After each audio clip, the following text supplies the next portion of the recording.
Do we have, a roll call is the next item on the agenda. Gershman? Yes. Meek? Yes. Pinker? Yes. Hanson? Yep. Keo? Yep.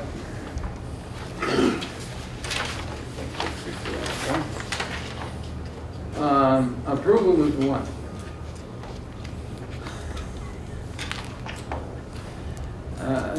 The finger of all power placed itself in front of my nose. Public comments. Is anyone here from the public who wants to make comments? Yes, we are. Now's the time. Okay, no pressure, right? Tell us who you are and, kind of, like they do in the common council, name and address. Okay. Yeah. My name is Bonnie Potter. I grew up in this area and I used to be a volunteer firefighter a million years ago. You aren't old enough for that. Oh, bless your heart. And I'm Kristen Glass. I'm a registered nurse here at the Marshfield Medical Center. So I'm kind of speaking a little bit on the community and a little bit on my professional role. Okay, and what is it you'd like to say to us today? And keep it short. Yes, well, and Steve went around and handed out just a little info flyer I made last night. But basically, Kristen and I would like to propose the implementation of a safe haven baby box in the community, preferably here at the fire station. There's a lot of questions about, do we really need one in this area? Because we have the safe haven law. The thing about the safe haven law is that, number one, unfortunately, not a lot of people even know this law exists. The other problem with it is that people think I have to hand the baby to somebody. This is a very small community. Almost everybody knows somebody who knows somebody else. There's a lot of women that are going to be afraid of being recognized or stigmatized for surrendering a baby. The Safe Haven Baby Box is a temperature-controlled box that goes into a wall when we knock one out. And there are 2 alarms. One when you open the door, and this alarm notifies dispatch. And then there's another alarm that goes off and again notifies dispatch when a baby is placed on the bed. After that, the woman is free to leave. Now, this is a last resort option. Even the company that manufactures these boxes says we would prefer to talk to mothers, get medical history, all that kind of information that's helpful. However, this is better than, as you can see, just last March in 2023 here in Jefferson County, a mother put her baby in a plastic bag and left it in a field, her newborn, and the baby was found dead 48 hours later. There's another horrific case out of Greene County, Wisconsin from 2021. The baby was 5 days old. They had talked about taking it to a fire station or adoption place. The father decided to shoot the baby to death instead. And then going back to 2019, we had our own horrific tragedy with the couple from Millador who abused the baby at home. The mother sought treatment and the baby unfortunately died in the parking lot of the hospital. What are the odds of needing it? Probably not that great to date. Safe Haven has facilitated 140 safe surrenders, and they have pulled 43 babies from the box nationally. Is the need super great? Probably not, but even if it only helps one baby or one person, that beats the heck out of a dead baby. And so what you're asking as members of the public is for the Police and Fire Commission to consider having one of these devices Yes. someplace. Allowing us to have it installed after funds are raised for that, just basically allowing the facility to allow it And to be done. where is it you would like it to be? Here in Marshfield Fire Department. Most of them are done out of fire departments. There are some that are from hospital emergency rooms, but majority of them are from a private kind of back wall of the fire department. And Kristen kind of touched on that, and I forgot the most important part. We are not asking for the city to spend any money on this.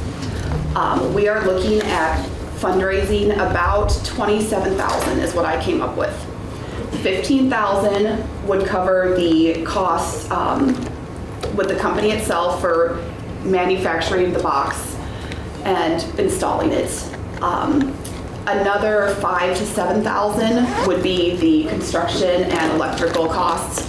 And then I budgeted about $10,000, which would cover, how many years? It's 500. It's 500 a year annually. That's 20 years. So 5,000 to 10,000 would cover 10 to 20 years of the annual fee. Okay. So 27,000 is, Yeah. we've raised a lot more in this community for other things. And I think you've been pretty clear about what your wish would be. That's fine. Let me find out, what about placing such a device in the fire department? So this is actually in the agenda. We can discuss a little bit later if you like. Otherwise, I can talk about it now. All right, we'll wait. Anything else that anyone wants to say about their suggestion request? So following a typical procedure for public entity and public comment, you've been clear, we've heard what you have to say. We can think it's a good idea, we can think it's something we're not interested in, we can think whatever we feel we need to. And I can thank you for bringing the idea forward. Now let us do our work and decide how to handle it. Absolutely. We appreciate just your time considering it. Okay. You're very welcome. All right, that, and you're unusual because this group very seldom gets any public comments, so thank you. Thank you. Approval of minutes of our January 11th, 2024 meeting minutes. I'd like to move to approve the minutes. We have a motion, we have a second. We don't need a roll call for that, do we? All in favor of the motion to approve the minutes signify by saying aye. Aye. All opposed, same sign. The motion to approve the minutes carries. All right, that business is completed. Fire service and law enforcement news updates. Now, Bill, considering all we've got, would you object if we, and I'll tell, there's a test next meeting about the range of the square footage costs of the things that he put in there. But would you object if we just placed on file and went on to the... Oh, that's no problem. May I add one item that occurred through the election? What? City of Portage passed a public safety referendum, 72% aye, 28% nay. And this was to provide 14 personnel for their fire department and acquire 3 ambulances. That was passed Tuesday night. How much money? They are estimating the cost would be $152 per $100 of evaluation. Okay. Well, that's interesting to know that Portage County is willing to spend that much on itself. Anyway, thank you for that. Could I have a motion to take the news stuff and accept it and place it on file? Motion to receive and place on file. All right. Second. This is implied in the motion is that you will all read it. See how that goes. All in favor of the motion to receive and place on file the news items that are in our agenda signify by saying aye. Aye. Aye. All opposed, same sign. The motion carries. Thank you. And we do have an awful lot to get through today. Approval of police department bills. Travis, you representing the department, also warrants of any outliers? Yes.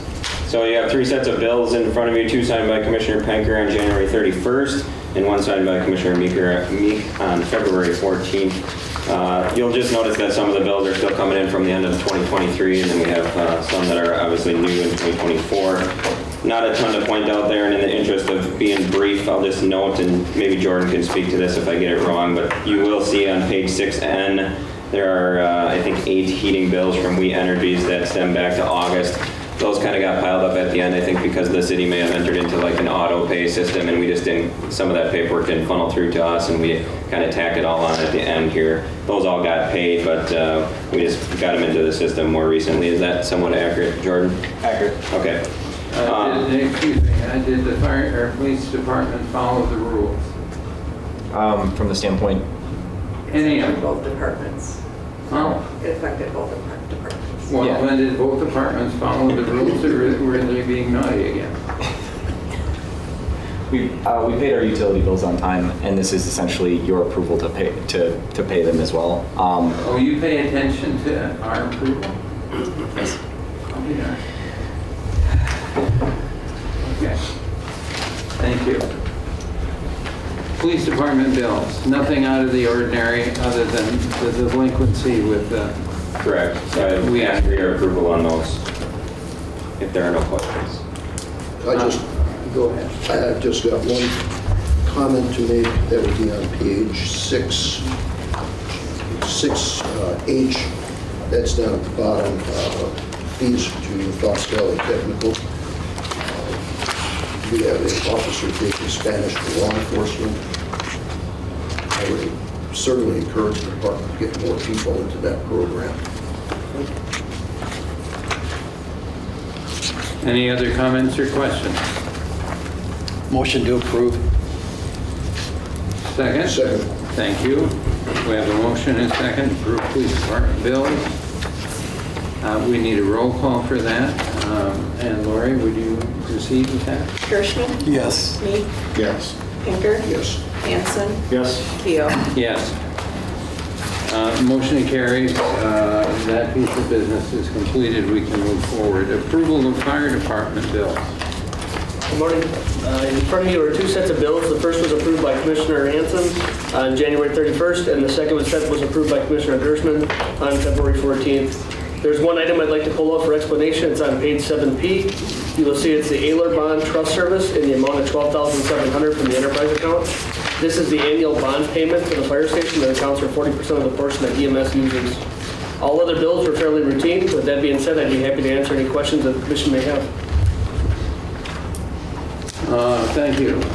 Do any commissioners have questions about the fire department bills that have been placed in front of us for approval?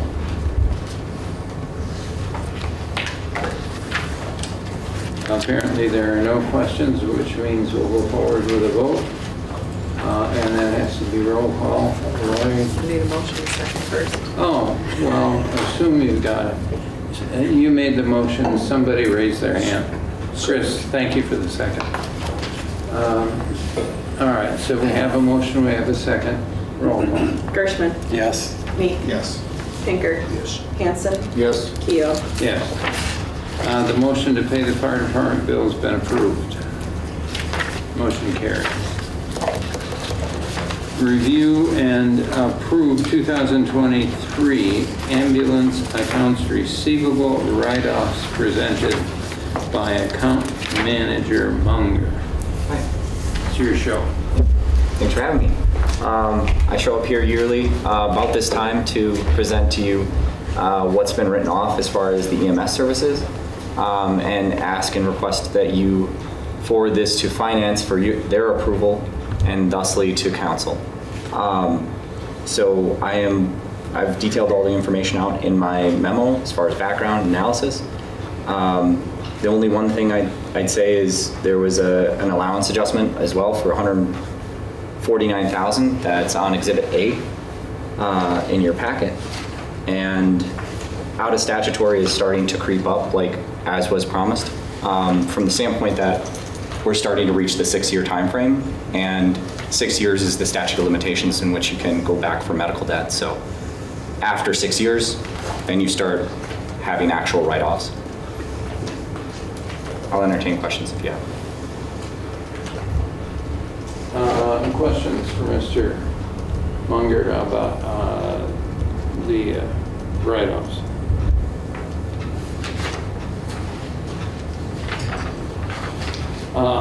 I'll ask one that requires a judgment call based on your review of these materials over the last year or 2 or 3. Is there a trend line here that we can make judgments from? Trend line is basically around 24 to 27% of your bad debt is collectible. So meaning out of about $1 million worth of balance, $240,000 to $270,000 is actual revenue that is out there and probably able to be collected. The rest is never probably going to be. And this is not atypical for any medical profession. This is actually just America in healthcare. Does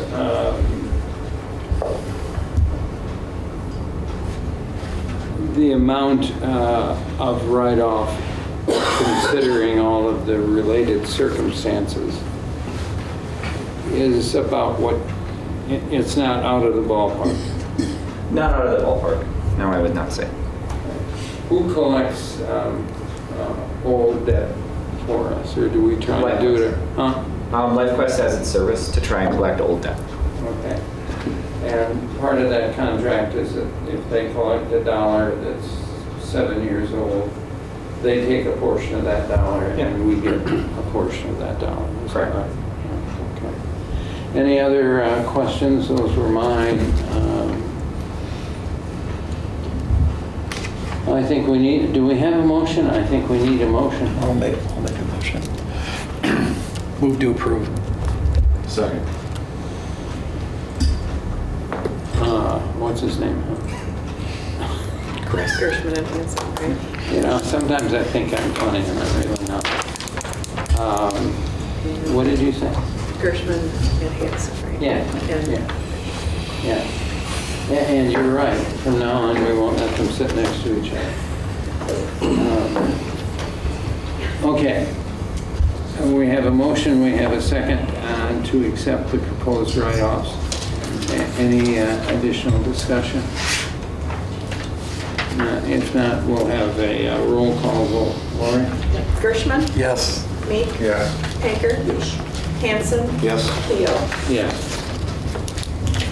Motion to accept the proposed write-offs came to the council, or the commission, and it was unanimous, so to accept the motion. To approve and then send to finance, budget, and personnel, right? The resolution. Sounds good to me. So that piece of business is done as well.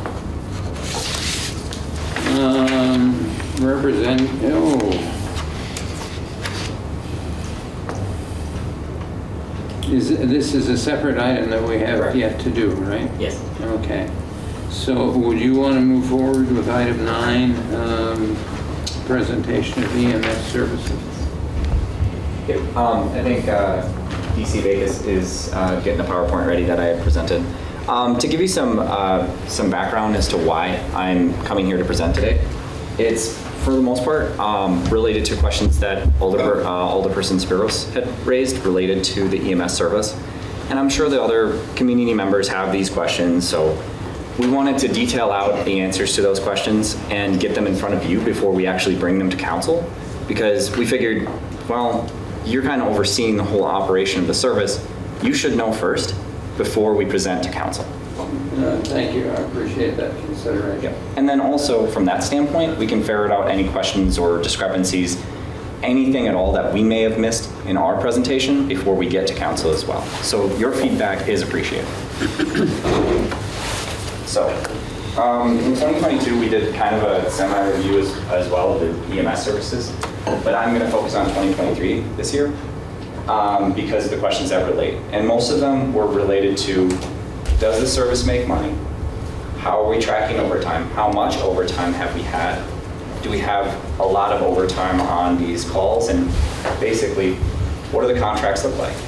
So in that, we try to understand, how does, first off, are the contracts that we have with MCHS, because that's kind of where the questioning and the line of questioning is going, because there's a lot of concern that the clinic isn't paying us enough to cover the service. And I just really wanted to figure out that answer.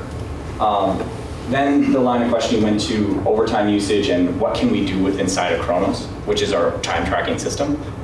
And then from that standpoint, the questioning was, well, do we make money on it? So I decided to break out well intercepts and interfacility transfers reporting from 2023.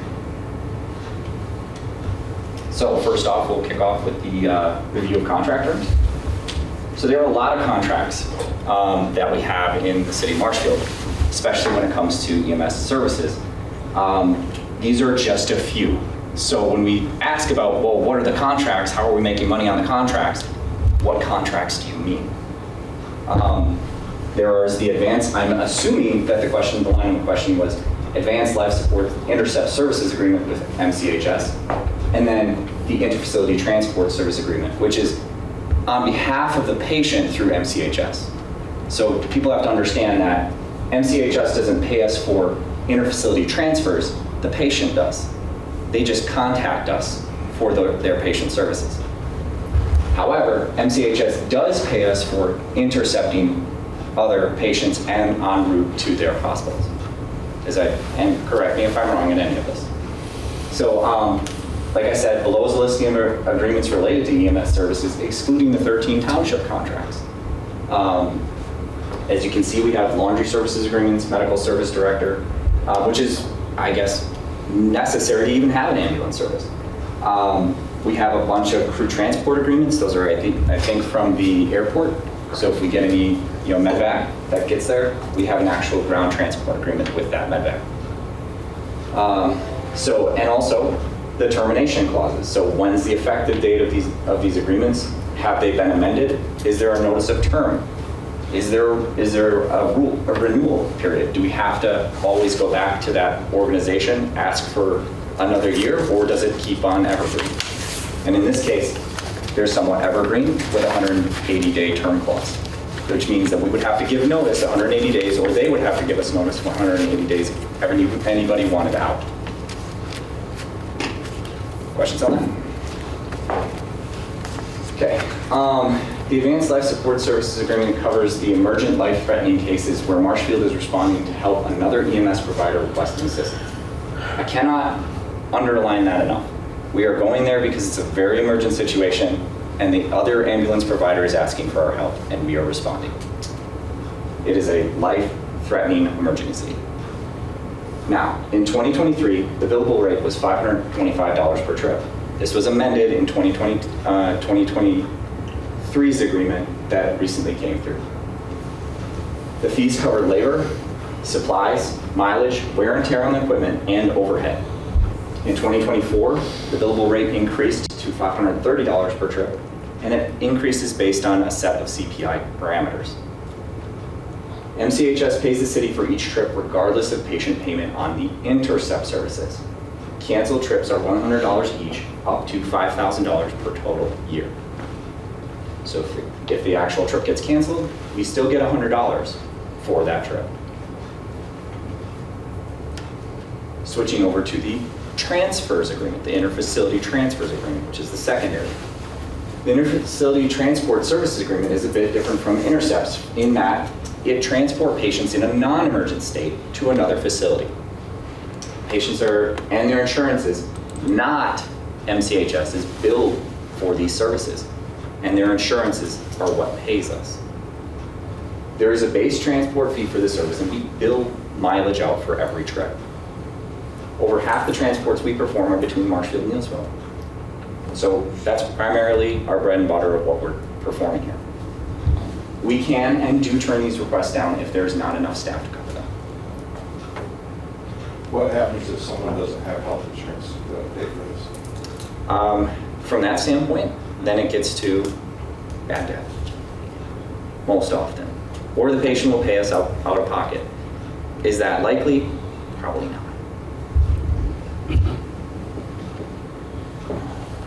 Overtime usage and Kronos capabilities. So, I think I have an item that touches to the deeper root of that question later on. Kronos allows for notes to be entered with overtime clock-ins. Essentially, you can add a note anytime an overtime is created with inside of Kronos, and we do add some comments and notes to that. Fire and EMS currently uses those notes fields to indicate if a shift shortage, training, meeting, interfacility transfer, etc. calls the overtime. However, does create a chicken and egg scenario, right? So there are some limitations. How does one determine every aspect of when an overtime clock-in is occurring, especially when you have concurrent things happening? 911 call came in, and we have a fire. Did the fire cause the overtime, or did the 911 call? We have an intercept and a 911 call at the same time. Did the intercept call cause the overtime, or did the 911 call? Chicken and egg scenario. It's hard to determine. Overtime usage, again, so the total overtime for EMS services in 2023 was $32,419.82. That was the line item. 324.13 of those hours of clock time is used for what I believe is vacation, sick, or training purposes, how it was notated. How I tried to look at some of this sick time, essentially when you have a 24-hour shift for overtime, it's probably because someone's filling in for somebody that's either on vacation or sick. 465.04 hours of clock time was used for responding to calls, from what I could understand, and this is a very conservative estimate. As you can see, more than half of the overtime. This only looks at overtime in the fund of 605, because what we did was we found out that every fire department, usually we have certain people assigned to the EMS department as far as their salaries go. Whereas if overtime, you can see every single fire department personnel, their name is attached in there, except for Lori. So, switching on to the intercepts and interfacility transfers reporting in 2023. So the meat and potatoes of this is probably the questions that many people have. So what I've noticed is this trend data, right? So it's really nice to look at, what have we done? Where are we going? And there's been this kind of stigma in the community that, well, we're catering to all of the MCHS agreements and that's what's causing our problems. Not in the slightest. If you look at the interfacility numbers, they've actually been decreasing over time. The intercepts we've been, as far as a total percentage of calls, they've been staying somewhat steady, but their percentage of the total calls has been increasing. Now, again, like I said, intercepts are for life-threatening emergencies. So when we say that we don't want to respond to a life-threatening emergency, we don't want to say that. We're not doing that. We're going to respond to those, right? But for the stuff that's transferring between facilities on a non-emergent basis, those have been decreasing, shown in the data here. However, another thing, and point out, is the 911 calls. As a total percentage of the volume has been increasing. I could probably put a green arrow, maybe make it a little bit more noticeable. So what's the root cause? We have more 911 calls. And we are taking less interfacility calls because of that.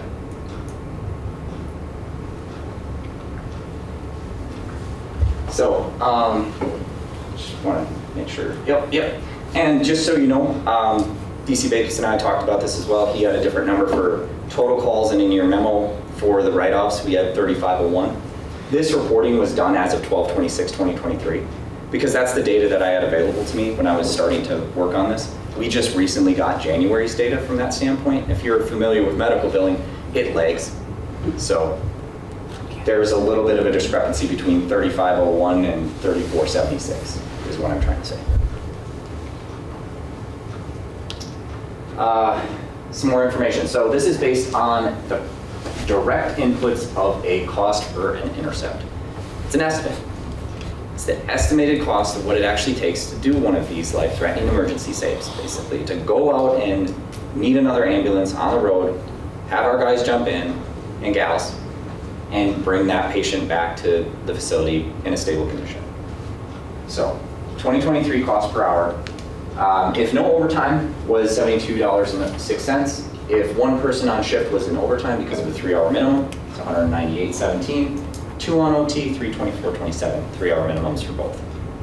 Now, this is based on about an hour's worth of time because we only go up to about 30 miles as a range for this. So then baking in some time for the performance of an intercept, about 15 minutes of that time loading patient. And then hospital unload time, which is the basis of 20 minutes of unloading patient. We then also want to include mileage, wear and tear on vehicles, insurance, everything else that would be included, which is the overhead per call, which is significant, but it's actually one of the largest pieces of this because that's where the main expenses are. And then fuel charges, again, estimated within 30 miles, about 60 miles round trip. Is that 5-year depreciation? What's the depreciation? Yeah, that includes, depreciation by call. Basically, we take the total call volume and divide all of the overhead expenses to get a overhead per call total. Good question. So, as what we understand is an intercept requires 2 individuals. And then the overhead includes all department supplies, DC allocation, admin services, depreciation of vehicles, as well as interest of the building loan divided by all call types, 2023. So, for a total estimated cost per intercept call of $353 if no overtime, $440 or $458.54 if one is on overtime, and $563.63 if all of the individuals are on overtime at the same time. So, let me ask a question, and actually it was based on an event this morning. I could hear this siren of an ambulance leaving the station from my house. And almost immediately there was a fire truck with the big fat horn left at the same time. And my wife said, is there they need an ambulance and there's a fire? And I said, probably not. That second sound was really the sound of getting additional personnel to the site. An ambulance with 2 guys on it, and they listen to the story and say, if they got to pull somebody out of a hole in the ground, they probably need more than 2 guys. And so they sent 2 guys on a truck. That second sound is to get more people there. Quite often you probably are hearing that. This morning, for the record, we actually had a small fire in a manufacturing facility in town, so that was a fire call you heard. Okay. With all apparatus responding. Coincidentally, at the same time, we did get a request for an intercept for somebody no pulse and not breathing. We did have to turn that one down because we needed our crew for the fire call. Yeah. Well, I think the point is how do you figure what the cost is without figuring out the nature of each individual call? The second example, I was sitting in this room yesterday. I hear that they wanted, the dispatch is calling for an intercept from someone from Stratford.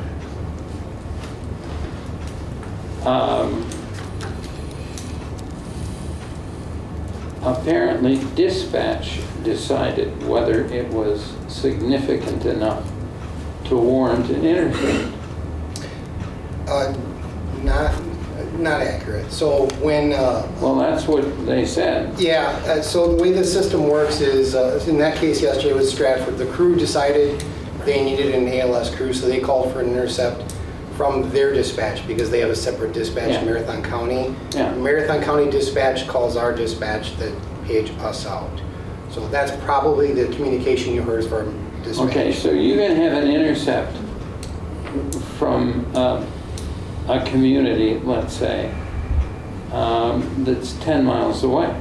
Correct. Yep. So this is based on, like I said, the most conservative way you can look at this. Because there's a lot of questions, well, you know, from that line of thinking, well, you're just trying to make this look too rosy. I'm trying to actually make it look as costly as possible. Yeah, no, that's not the standard. problem. It's just that these are so contextually Yes. defined Yes. that I don't know how you can keep, what's the word? I don't know if accurate data is possible. Andy, if I could jump in here for a minute.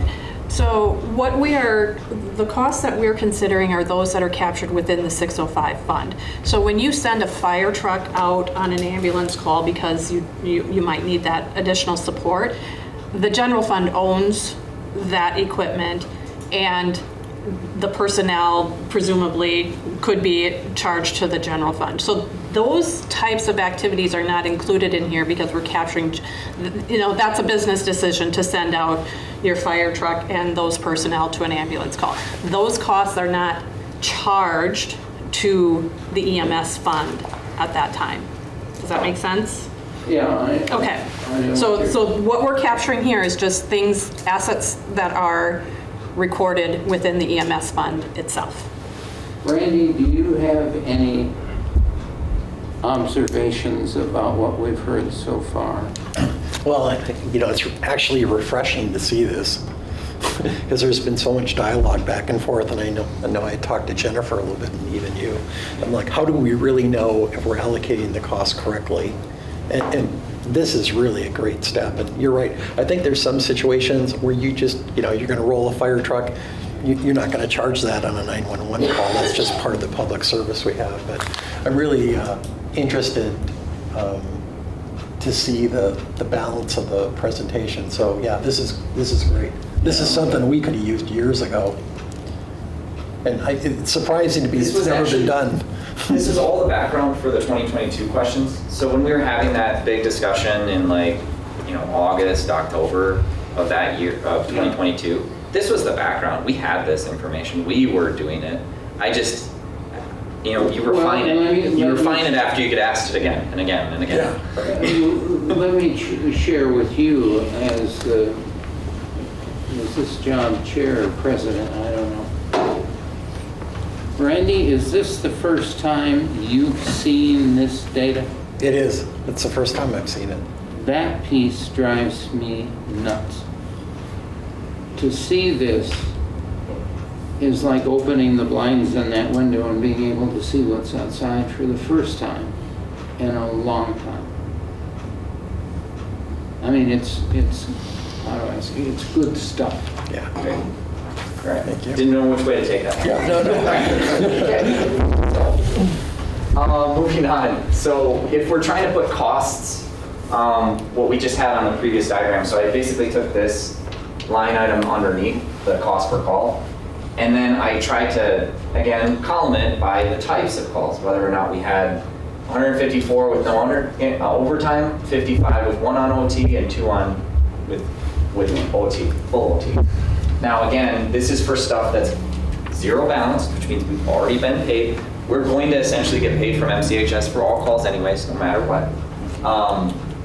And this is what it turned out. So do we lose on calls with 2 people on overtime? Yeah, we do, slightly, but we do. And that's what the amount is.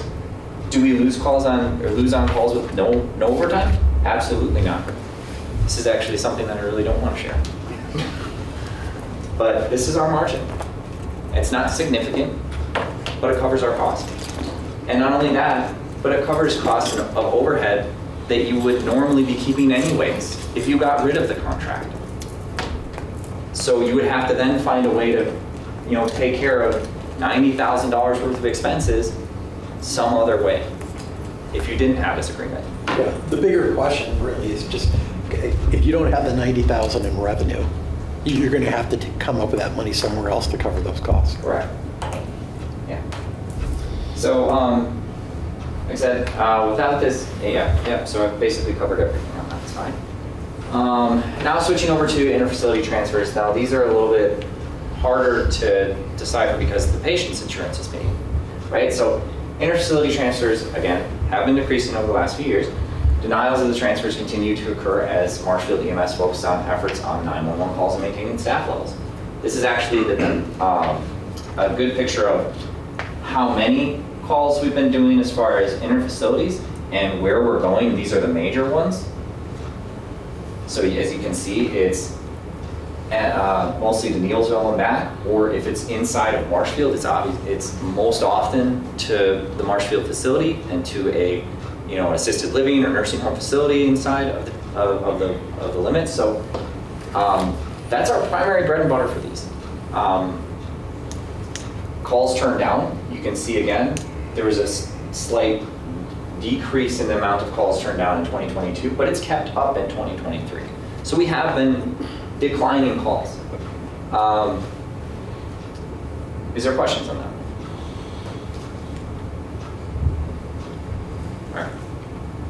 All right.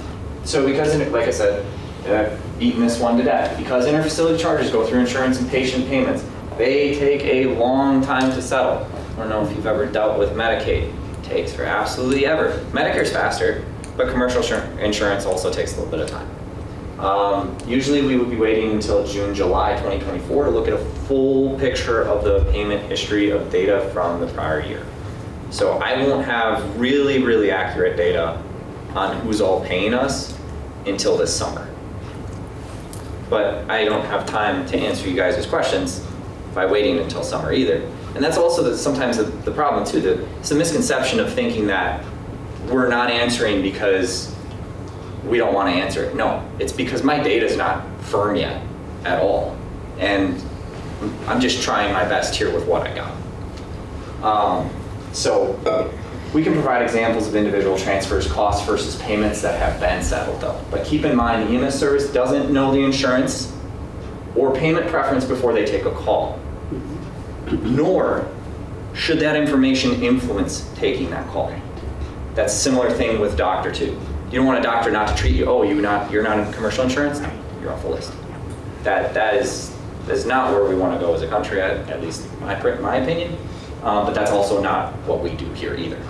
But yeah, unfortunately, it's a sad state of insurance in the country. I'm going to ask you a question. The data that you present, as I think I've tried to make clear, is significant to us as a commission, and we've not had it before. But our obligation is to make decisions based on that data. And so as you continue and so on, understand at some point, either I or some other commissioner is going to say, based on the data, what recommendation do you make about the decisions we're responsible for? Are we making money here and we should keep it up? We should change this so that we stop losing quite so much. There are decisions to make based on the data. And you might, I understand you're not responsible for it, but you're responsible for advising us about what we have to do when we make the decisions that belong to the commission. So just kind of have that. Yeah, and as a hand-in-hand point in case example, that's exactly why we reached out in May of 2022. Yeah. That's exactly why we reached out to your department, because we saw something we needed to talk to you about. Yeah. So we recognize the symbiotic nature of that. Yeah. So. And one day when we have a lot of time and it's not on the agenda, an agendized meeting, we need to talk about that, because I believe deeply that the city ran away from their responsibility in some of those issues. Andy, could I have a second? Yeah. I was on the commission 20 years ago. 20 years ago, we never got anything. Randy and Andy have been on the commission since then. Nobody got any information. And as I mentioned to you and Jennifer early on in this to-do over the, what we call it, the overage or the underage, however you want to do it, you guys have amounted to really to be some heroes in this, to get all of this out to the public and to the department and to the commission. So thank you very much. We've been I guess for those of us who are getting older, you go back in history, it's like having cornea issues. And now you've had surgery, you can see clearly. And that's what's happening here. So thank you. Yeah, medical billing stuff, not gonna lie, done it for a few years. It is not an easy, nuanced thing to deal with, especially with different types of services as well, whether it be a doctor's office, whether a hospital, or even an EMS service. But I hope that this just sheds the light onto the public that there are a lot of people that just can't afford medical services in this country without insurance, and even if they do have insurance, such as Medicare and Medicaid, what portion is Medicare and Medicaid actually covering of that service? It's really about 30 cents on the dollar or less sometimes. So, switching to interfacility transfers. So all transfers, this is what I have. So this is just a showing of like how well the data bakes. And if I don't have good data, it doesn't make a clear picture. So if I were to take a look at all the calls that I have for interfacility transfers as of December 26, 2023, I would have shown that I have 158. My total charges is $300,000. My adjustments are 50K and my payments are 35K, which means that I am recovering 11.3% of my charges. But if I were to just stratify and say, well, these things aren't fully paid and completed yet because I have to wait until the middle of summer, right? And I look at all the cleared out cases that are zero balance, meaning they owe nothing anymore. That would put me down to 41 of the total 158 calls, $64,000 worth of the charges, $26,000 worth of payments, and a 40% recovery rate. That's probably more accurate than that number ahead. So if you tell me all calls, well, that's what all calls looks like right now, but in 6 months it might look closer to that. So this is just an illustration of that for everybody. And if I read that correctly, it also basically says that recovering costs is just not happening. How so? There's no cost actually on here. This is all revenue figure. Yeah. But if I look at all that I've seen so far, and again, just an estimate, recovering typically 30 to 40% of the real cost? 30% or 40% of the billed charge, the billed dollars. Yeah. So when I bill you $1,000, your insurance is going to pay $800. Your insurance is going to pay $300. Everett, you didn't even want to pay your bill. Sorry. That's typical. Jennifer's bill maybe paid $500. And so that's what this is. That's the average of what all of those insurances are paying. Yeah. So of the total bill charge of that $1,000 that we billed out. So that's what that represents, not the percentage cover of cost. It's the percentage of the total billed dollars that we sent to you. That's fine. Yep. It's a good question. This is why medical billing's hard. It just illustrates it further. It's not easy for everyone to understand, and you really honestly have to take master classes to figure it out. So these are examples, and they've been de-identified with data because I didn't want to give PHI out to the public because that's a bad thing. Yeah. So interfacility examples, let's say some Neilsville calls, right? We have a Neilsville call 1. Total charge is $1,951. It's discounted $1,374, which we got paid $576. Now, we did an estimated cost per call if there's no overtime, 1 overtime, 2 overtimes, to get you what that total cost is. Now we can start talking about whether or not we're making money, right? Yeah. So now that we've stratified this, but this is highly dependent upon the example, right? Because we see that the payments differ based on insurance types, right? And so the same thing occurs across all spectrums. So that makes it difficult to tell you, are we making money on this? Because we're definitely making money here and here, but this call, this 397 negative, we're not making money on that one. And I only know that if the insurance is paid and cleared out fully.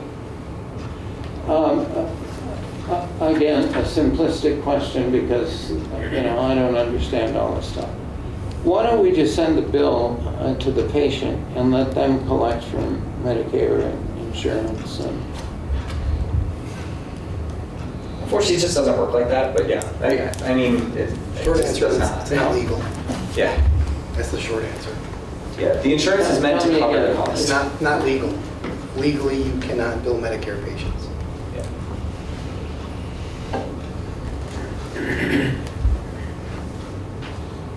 I'm trying to think if I ran the clinic or if I ran a body shop. I'd have I'd charge out what I could have some confidence I'd get back to pay the bills.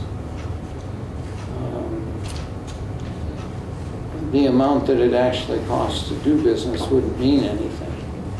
What would mean is how much I got back to pay my bills, plus a little bit. I also want to underscore this too. We're not the only ones struggling with this issue. HSHS closed their facilities and Previa Care closed their facilities in Eau Claire because they were losing money. And why are they losing money? It's because the payments that they're receiving from some of these insurances are not covering their costs. Yeah. Even though they're billing the insurance companies and the insurance companies are paying them, they basically draw a line in the sand and say, this is what you're getting, that's it. And we're the federal government and that's what you're going to receive. You can't tell the federal government, well, but you owe me about $10 more per procedure because that's really my cost. Yeah. They don't care. Yeah, I understand. And so your choice as a business person, and ultimately it's a business person, is to say, I can't afford to do business like that anymore. Yeah. That's why some facilities go for profit only, and then they decide to, not take on a certain amount of Medicare, Medicaid patients, and they take commercial only insurance. And Mayo's is sort of in that category, right? Aren't they? I'm not here to cast stones. But, so here's a snapshot of 911s though, because we talked about interfacilities, we talked about intercepts. To me, those aren't the problem. The problem is the 911 call volume and who's paying on those. So 911 calls are growing in volume and not everyone is covered by commercial insurance, nor do they pay their patient portion of the bill. I hope at least that is clear after this presentation. So insurance payments from 911 calls should be covering 24/7 coverage of EMS response, but they do not. So the payments that we receive from all the different insurances for their 911 calls don't cover like a lapse in time where we have to be present and available. And there's a cost to that. There's a cost for being here 24/7, but that's not being covered in the payment. So below is our settled 911 calls. There were 3,036 total calls for 2023, leaving 623 calls unsettled as of December 2023. So in that case, yeah, these are the zero balance dollars. So you can see the actual recovered bill rate. So per call average, we're getting around 360. So some insurance payments have increased as far as that mix. Maybe that mix is better. But then again, we're not fully settled out yet. So most of the calls from the prior years have been settled out, and you can see those over on the right-hand side. That's the per call average payment that we receive. If you remember the cost of 2 people on the intercept and kind of look at that towards the 911 calls, maybe there's a little bit less cost because we're not talking about a full hour here for some of these 911 calls that are within inside of the city limits, but we also don't have the 24/7 that we're dealing with there. So that is the end of my presentation. I really think this is a very balanced presentation, and I think the Common Council is going to appreciate it. And I've had this conversation with Deputy Chief Bakos. The last 24 months, the public has been critical, right, of the deficits in EMS, and in the end, this clears up really, from a arithmetic standpoint, exactly what is happening on a financial basis. There is no confusion after this presentation. So. You did real good. Anything that I should add for council? And if you don't have it right now, let me know. Email me. Can we get a copy of this presentation? Yes. Yeah. email out. I said before that we, as a commission, and if you read the statutes about what we're responsible for, we need to make management decisions for the fire department. And how we've operated since Bill's first round on the commission without this kind of data means we just weren't doing what we were responsible for. We couldn't. So what you've done this morning is literally like drawing that curtain up so I can see what I need to outside. I appreciate it more than you know. I think also, just one final comment, from a staff standpoint, Steve, you must feel a lot better about what you've been doing here. I can't thank Jordan and Jennifer enough. Since we started working with them in the last few years, I consider myself pretty good at running the EMS service for Marshfield. When it comes to finance, that's not my area. They've been an invaluable resource in setting up this presentation. I can't speak high enough. I thank Jordan. So. I agree. Thank you. And I will tell you that if I took all that I think I know now, and I'm not sure that what I know and what I don't, I think I would make the general conclusion that there isn't enough income to support our costs. Not for 9/11 calls. I mean, Yeah. 911 calls are specifically hard because you have a lot of patients that either don't have insurance or are underinsured or Medicaid, and those costs don't, or those payments don't cover it. And what really it's been is the theory is we have commercial insurances that are subsidizing the costs for other people. And so if you take and look at it and you say, well, I used to have 20% of my patients were commercial insurance, but now as the population's aging, now I have 10, 12% of my population is commercial insurance. That's the difference. That's how those methods were created at one point, to say, well, it's a good balance now, but in the future it's not going to be. And I think the future is now, and we're dealing with it now. It's not a good balance now. No, and that's why you see other communities that are going out for referendum, because they understand as well that the public has to basically pitch in to make it do, because the insurance side is not. Well, we've spent a good deal of time on this, and I think it's a good thing that we have. I mean, it's an important issue. And I think you're hearing it from sort of as a chorus. The way you two have handled the data is truly a breath of fresh air, and I thank you for it. I mean, If I could just give one closing thought here is there is, in the future, keep in mind, your debt is paid off in 2029. You know, this is the first year we levied for your debt, but to make the numbers work. But once that gets paid off, there, you know, hopefully we have got our write-offs under control, expenditures are still under control. We're starting to see that cash balance right size. We're not $689,000 negative cash anymore. We're, you know, we ended the year last year about roughly half. The audit isn't closed up yet, but we're doing all the right things, you know, financially at this time that we can control. So I don't want everybody to leave here kind of disheartened that, you know, the service is losing money or. No. In terms of our commissioners' individual lives, this sort of stuff is a problem every place I go. You know, I've got the woman ahead of me at Festival Foods with 2 little kids and a $140 food bill, and it's clear it's taking every penny she's got to pay that bill. She's putting things back on the shelves because she knows she can't afford it. It's every place, as an 81-year-old man, every place I turn I see it. Whether it's with the clinic or whether it's at Festival Food and a woman trying to feed her kids, the system is broken. You know, some of us were lucky enough that we have enough money that we can get through and live pretty comfortably and not worry about that stuff.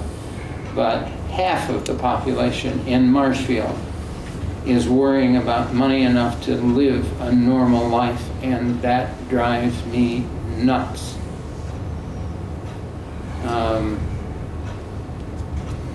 Old professors lecture. You like it or not. It's just there.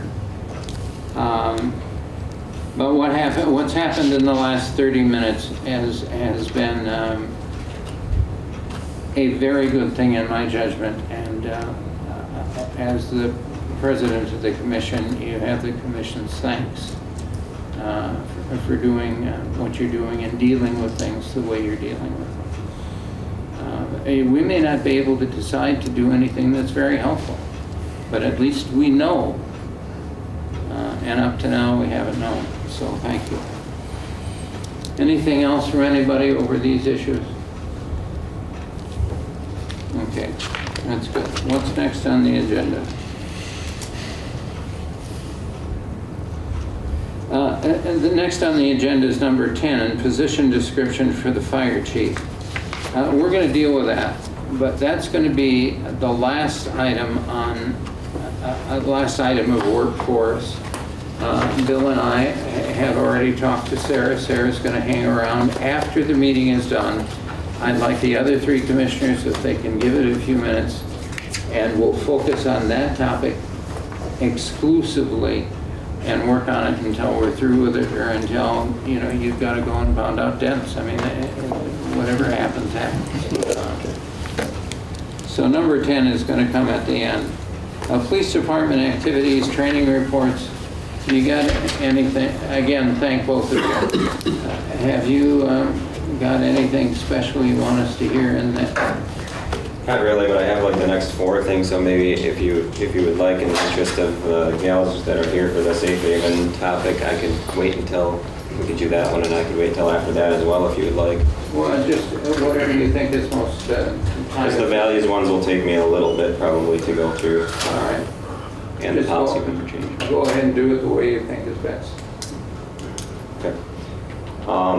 Police department activities and bills, nothing really to mention there. Just looking for you to place that on file. Lots of in-house training, as is normal from month to month, so nothing to note there. I'll ask you one quick question, because my head is in it and I've been reading about it. SWAT teams. Entrance into a home where you've got a person with, you know, they have a gun on the inside. And so you bang the door open and you go in, and everybody, you know, you've got a system for that. How often in a month do you rehearse that? Multiple times during an 8-hour training block per month. So you rehearse it 4 times? Well, I don't know, are you talking for the team in general or each individual officer? Probably. It's a team Yeah. game, it's not an individual game. So how many times does a team practice that kind of entrance into a...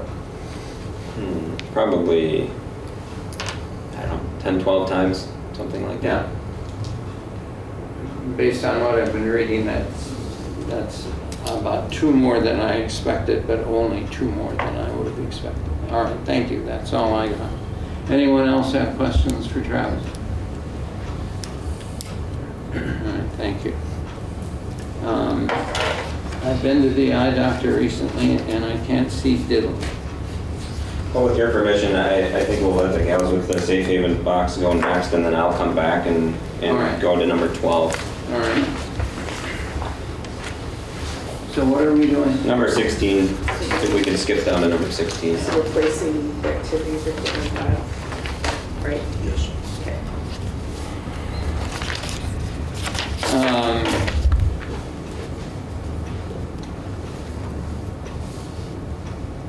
Well, I'll tell you what. The idea of a safe haven box is not new to me. I don't think it's new to anyone in the room. I think we're all familiar with the concept. making any kind of a decision isn't going to happen today anyway. You know, there's wisdom in the Common Council's process where you bring an idea to the council and they won't deal with it until they have time to think about it and talk about it. And in the next meeting, maybe, and then maybe one more meeting yet. I mean, it just all depends. I would not accept, I think it would be inappropriate to have a motion for the fire department. I haven't talked to the fire department. I don't know whether they think it's a good idea or not. I don't know whether they think they can effectively staff it. I don't know what the real costs would be. I know what your estimates are, but I don't know what the real costs would be when I say to them, you got to tell me what it's going to cost to the dollar. What I'm going to say as president of the commission is that I think it's an idea well worth considering, either in the fire department or someplace. But you're not getting an answer today. I honestly didn't expect one today. I have 2 kids. I very well know how important it is to not commit to anything until you know exactly all the details. Best boss I ever had said, Andy, don't ever promise anything you don't know Exactly, yes. you can do. No, I can't speak for Kristen, but I know myself, I honestly, all I expected today was to bring up the idea and start getting people thinking about it. Well, you did a good job with that. You put us in a position where we're going to have to talk with the fire department about their thoughts and about the implications that they see that I don't. The commission has some responsibility here that's longer term. So, Travis, as far as I'm concerned, we've gone as far as we're going to go today with that. And again, I'll tell you, I think you did a good job of bringing it forward to us and making us think about it, or I think it's the wrong word, react to it. So, is that satisfactory? Yes. All right, can I go ahead with number 12? You betcha. Yep. All right, so I do want to spend a little bit of time on this topic because there was a lot of effort put into this, and I'm kind of proud of the process of the individuals at the department that helped with coming up with some new values for the police department. So Mac Shepler, one of our officers, attended some training in late summer, early fall last year and came back and said, hey, we got these 7 values at the police department, and I'd really like to get those down to 2 or 3 so that we can better internalize and maybe memorize our values and maybe embrace them a little bit more than we have in the past. And I think one of the other concerns is that the values are the same values that everybody else pretty much has. And so he started off by creating a group of people to help him through that, and they came up with 3 values: accountability, integrity, and respect originally. And they felt really good about that, and they thought, you know, they really thought that this embodied what we're about at the police department. But then as they kind of sat back and thought through it a little bit more, they thought to themselves, well, these are the same values that everybody else has. And so that really wasn't what they were looking for in terms of setting us apart or anything like that. So when he had spoken to me about that, I had remembered a book that I had read when seeking my bachelor's degree called The Advantage by Patrick Lencioni. And he breaks down the different types of values. And so we started meeting and working our way through that. And that's kind of what you see in front of you on page 12A. And that's why I put those headings in blue there and separated those out. And I just want to talk a little bit about the differences in those according to Lencioni. So the first thing we did was try to establish our core values. These are what should be most important to your organization, but they have to be something that's inherent and have always existed and that haven't really changed over time, and also what might set our organization or our department apart from others and define us more uniquely. And so in talking about that through that lens, what we came up with were the values of selfless service and train for success. And selfless service sort of came from, you know, lots of stories over the years of officers doing a lot of different things that officers aren't necessarily known to do or within their job description. Things like plunging people's toilets and removing bats from houses and fixing sump pumps and stuff like that. And I'm not here advocating for people to call us to do those things, but we've certainly done them over the course of time just because we were there and we were called there and somebody needed that help, and we've tried to do it. And so we feel like our history and something that our department has always done pretty well is kind of go above and beyond in the things that are outside of the norm of what might normally be requested from a law enforcement officer. And so that's how we landed on that one. And then the other thing that we think is unique to our department, just because we go to quite a bit of outer departmental training throughout the state and talk to a lot of other officers there, and we've come to realize over the course of many years that we're very lucky in that we have the opportunity to go to a lot of training.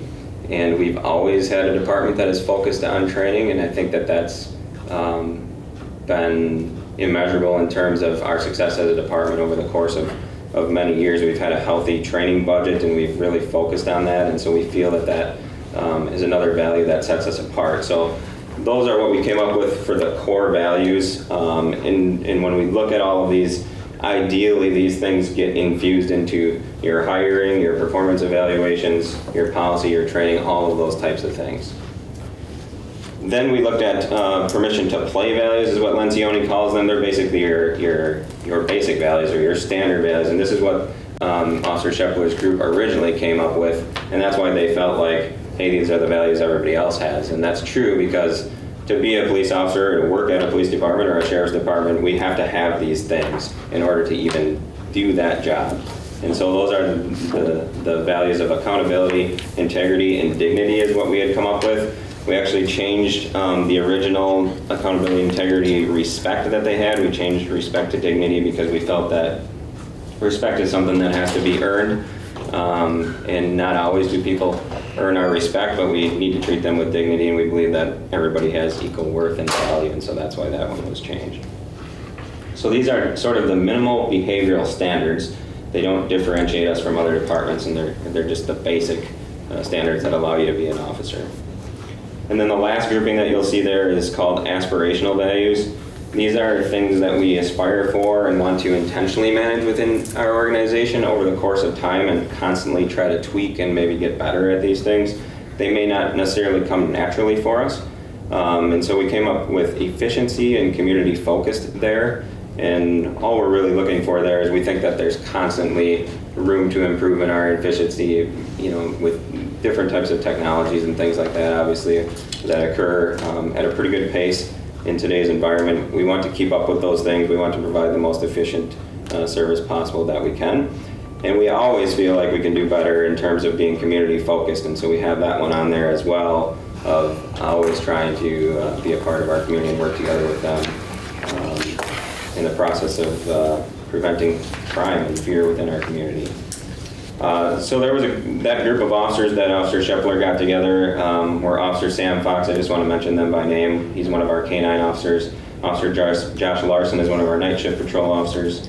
Detective Lou Martinic is one of our detectives, obviously. We had one of our records specialists, Alexis Scholze, involved, and then one of our ordnance officers, Bob Larson, and then all of our leadership team, our lieutenants, and Jody and I as well. So it was a really collaborative effort that I'm pretty proud of, that a lot of representation from all subgroups of our department got together to come up with this.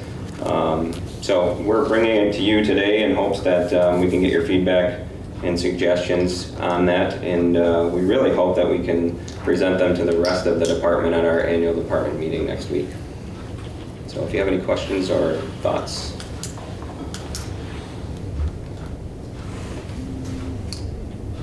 Was there any thought to rereading the category headings and putting these instead in some sort of rank order in total?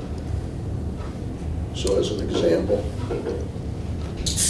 community focused, just as an example, that being number one and perhaps dignity then being number two. I guess basically reordering these but taking away the headings.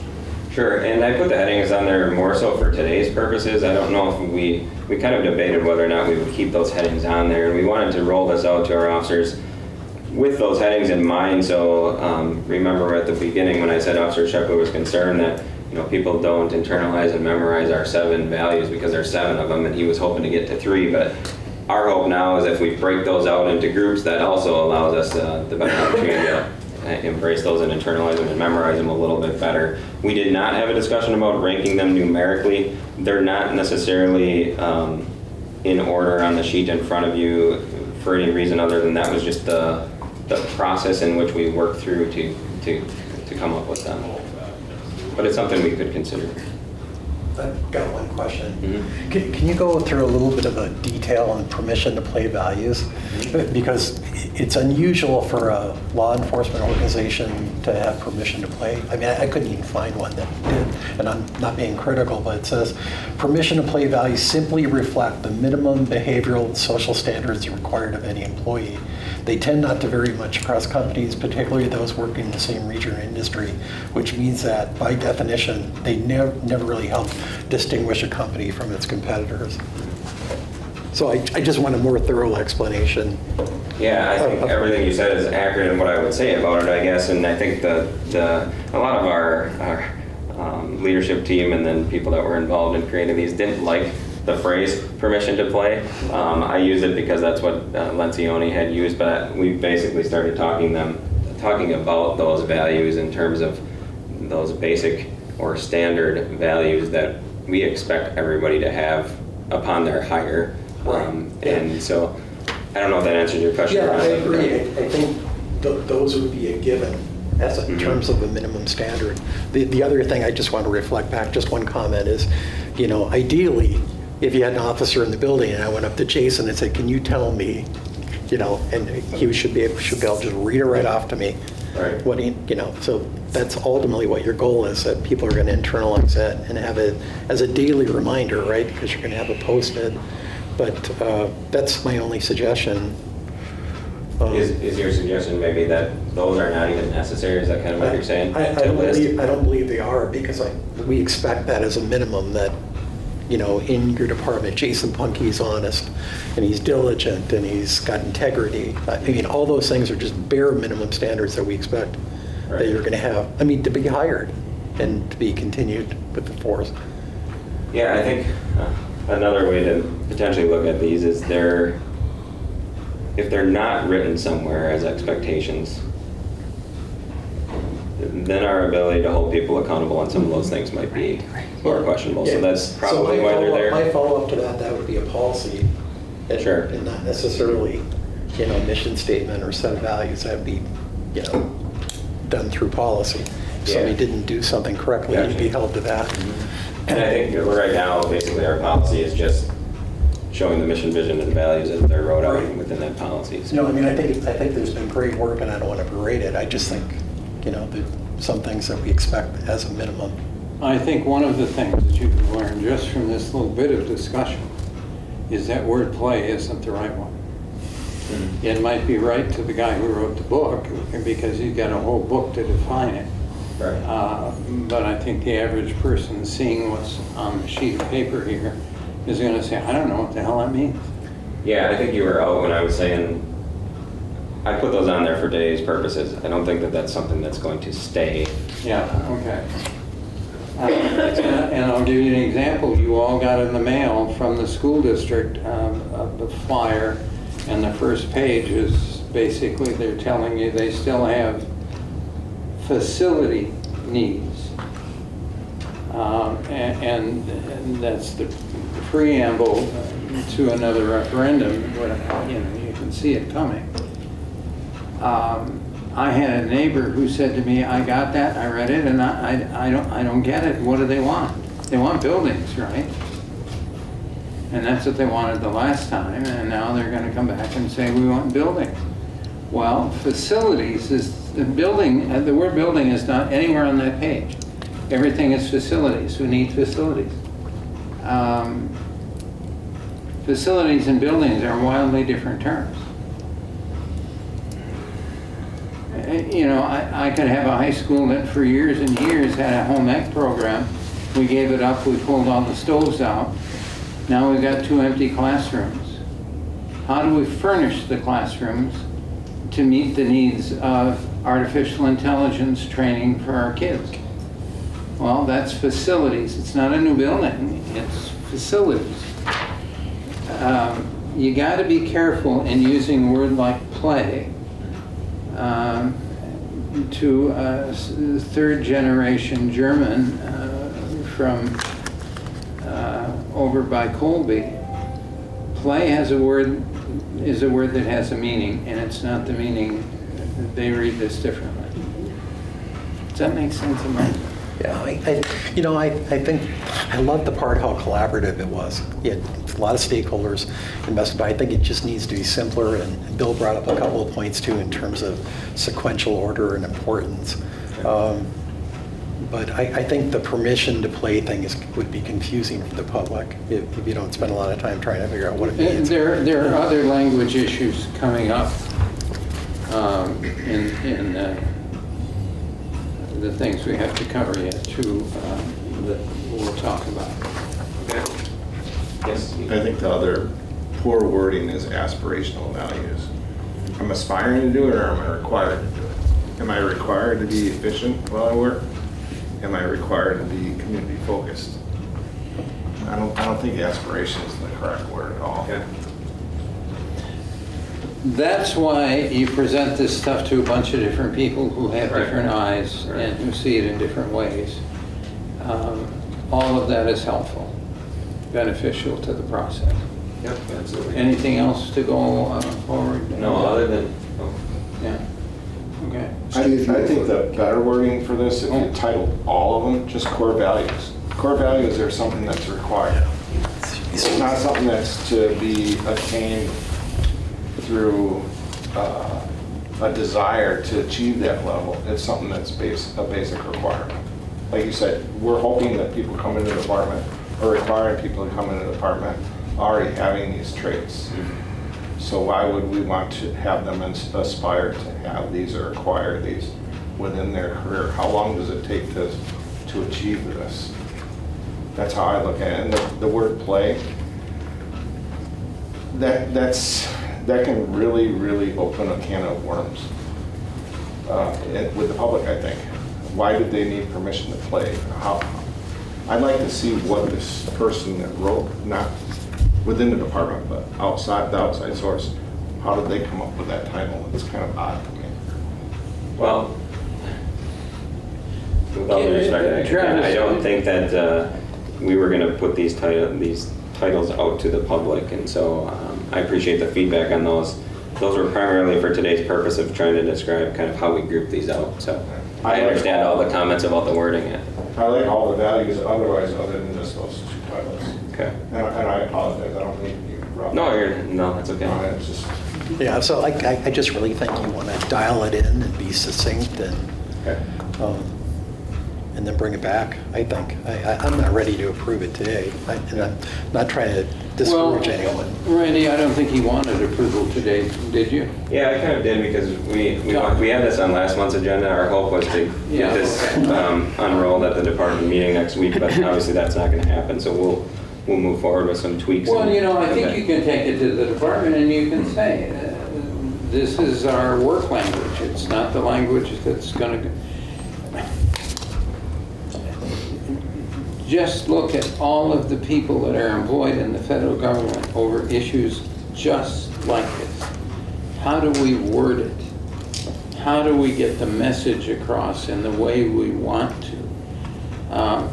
To people who all have the same background, this language might be perfectly acceptable. You spent a lot of time together defining what you mean to each other. I look at it, and Randy looks at it, or Joe Citizen looks at it, and they don't see the same thing. That's part of the process, is getting the language. We've gone to war over words. Liable to do it again. Anyway, I would continue working on it. I take it to the department and say, I took it to commission, and they pointed out a bunch of things that concern them, but that doesn't mean we can't go forward. Okay. All right. Travis, Thank you. let me give you a call next week sometime. And Okay. just sit down and I'd put together a sample rank order just to go through those and you bounce them off your people. Okay, sounds good, thank you. Are you asking him to bring it back next month again? Well, he's going to bring it back one way or another Okay. because the group is going to have to ultimately, there will be a document that will come out of all of this effort, and that document we will approve. Next week or a year from now, it doesn't make a whole lot of difference as long as the work to make it as good as we can make it continues. Let me just get one thing clear in my mind. Randy, you wanted to see a compression? Well, I'm not so, I just want greater clarity, you know, Okay. permission to play, somewhat just dovetailing off of what you said. Let's, you know, the order and the sequence of it. Thank you, thank you. All right, Travis, we know that, I think we've gone as far with this as we're going to today. What else do you have that you'd like to bring to us as business? Only the next two items on the agenda And those are request direction in the amount of involvement that you desire in the upcoming hiring process for the police officer position. Yeah, all right.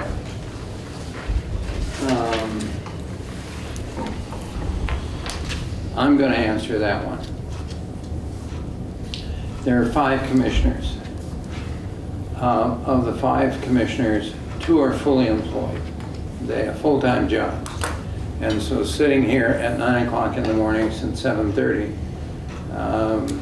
Chris loses an hour and a half of income, you know. And Randy doesn't need the income, but he's losing something. He's not working, and he still owns the business. 3 of us are retired, and we might have more time, although this may not be the way we want to use our time. So I think when you organize the search, the recruitment, and then the interview, the hiring process, get them here, they meet with the department, they meet with the leadership, they make sure there's an opportunity in there someplace for the commission to be involved. And if the commission can be involved, that's great. And if it turns out that I have to be in Madison and Steve's shoulder is troubling him and only one of the 5 people can spend any time at all, and that's Bill or whoever, that's as good as we're going to do.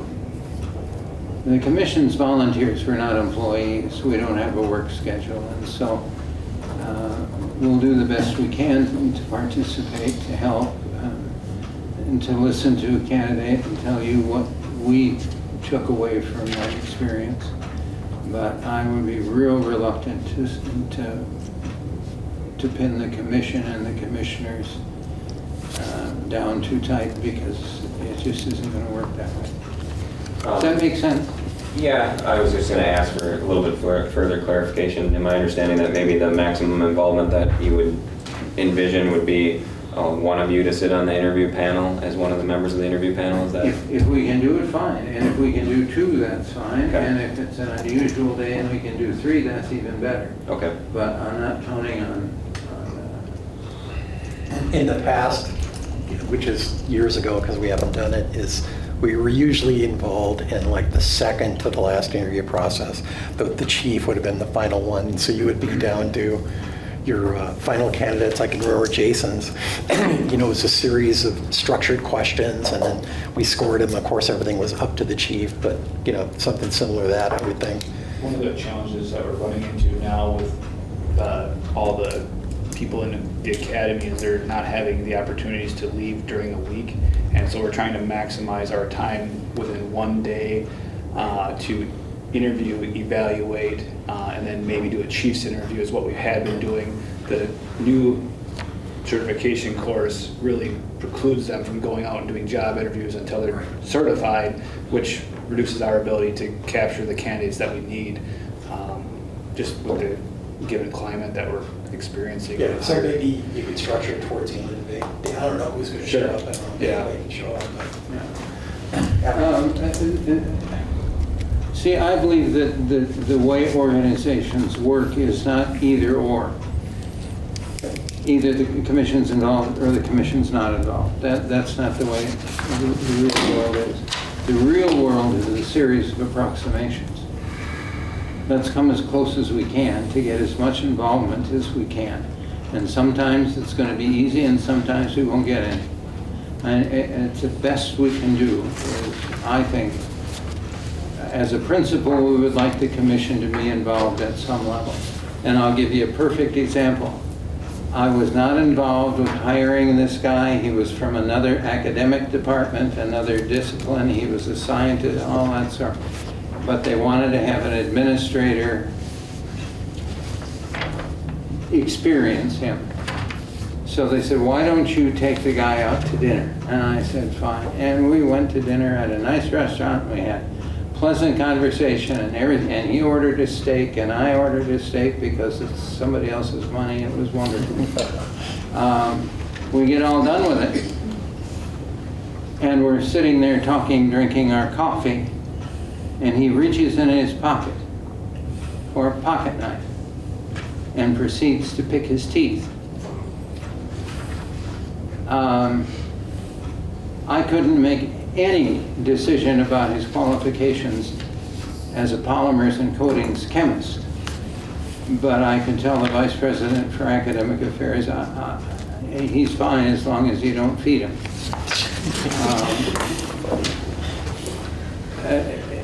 You know, you do the best you can, and sometimes it works and you can get everyone together as you need to, and other times you can't.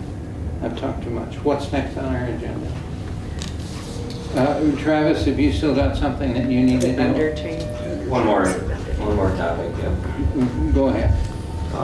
Looking for approval to change policy vendors for the police department. So I wrote up 2 pages on this. I'm not sure how in depth you want me to go on it. Let me, and again, I'm intruding too much, but you've used Lexipol to sort of keep order in policy and in all that stuff, and you paid them $10,000 a crack. You have found a couple of other entities that basically will do the similar work, do the same work, similar work, for less than half of that, and you want to switch. It'll do much more work than what Lexipol does. So Lexipol is just strictly a policy vendor that it's a platform where you house your policies, they send you updates, you send them out to your people kind of thing. So the commission has a department that has found a way to reduce the cost for a certain kind of service by half or better.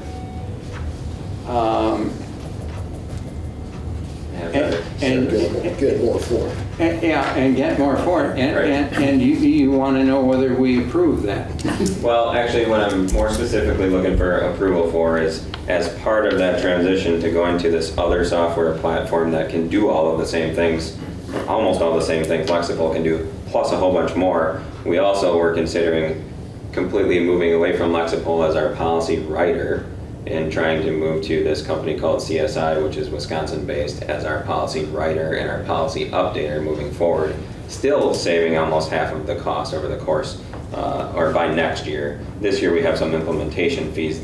We'll still be $1,000 lower had we stayed status quo, but we're looking at an opportunity maybe for this commission and us as a department, newer administrators, to go through this policy manual together, I guess, and start off a little bit fresh with more Wisconsin-specific policy vendor. I'll make a motion to approve the change. Thank you. Thank you. We have a motion and we have a second. And to allow the police department to shift from the present vendor for service to another vendor or vendors for service that will provide the same service and more for less money.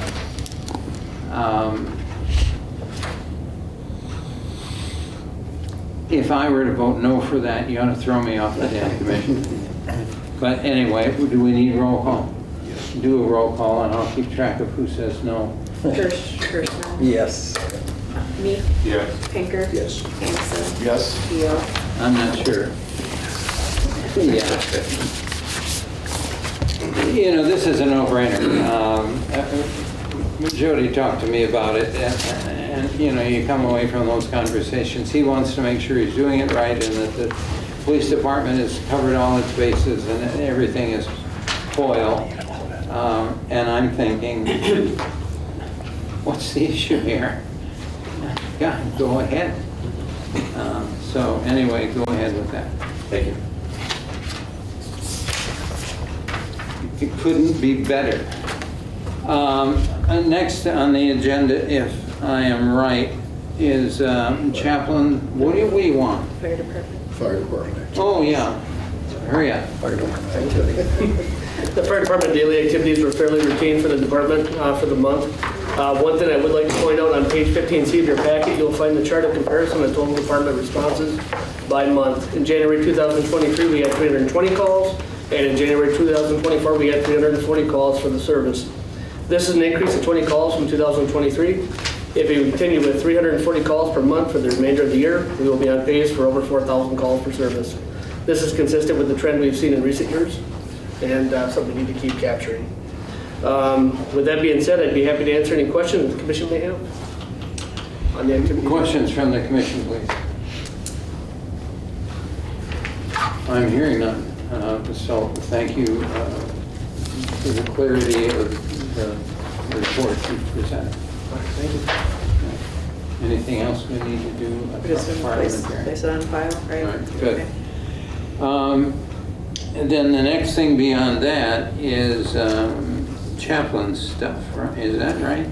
If I may, Andy. Yeah. 16 was the baby box information. I'll keep this very brief. I just 2 items for the commission. You have most of the information on the baby box idea.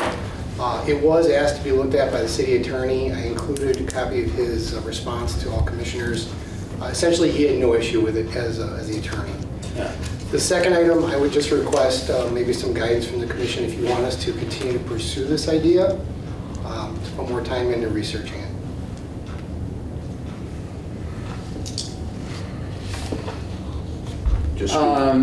Just speaking for myself, I say yes.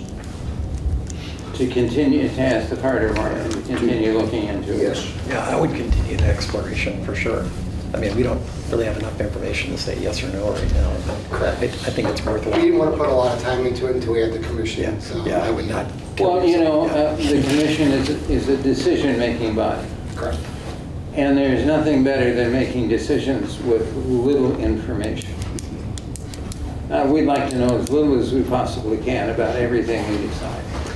I think the opposite of that is if you can do a quick look and if you find things that you think would be of interest and relevance to our obligation to make a decision about this matter.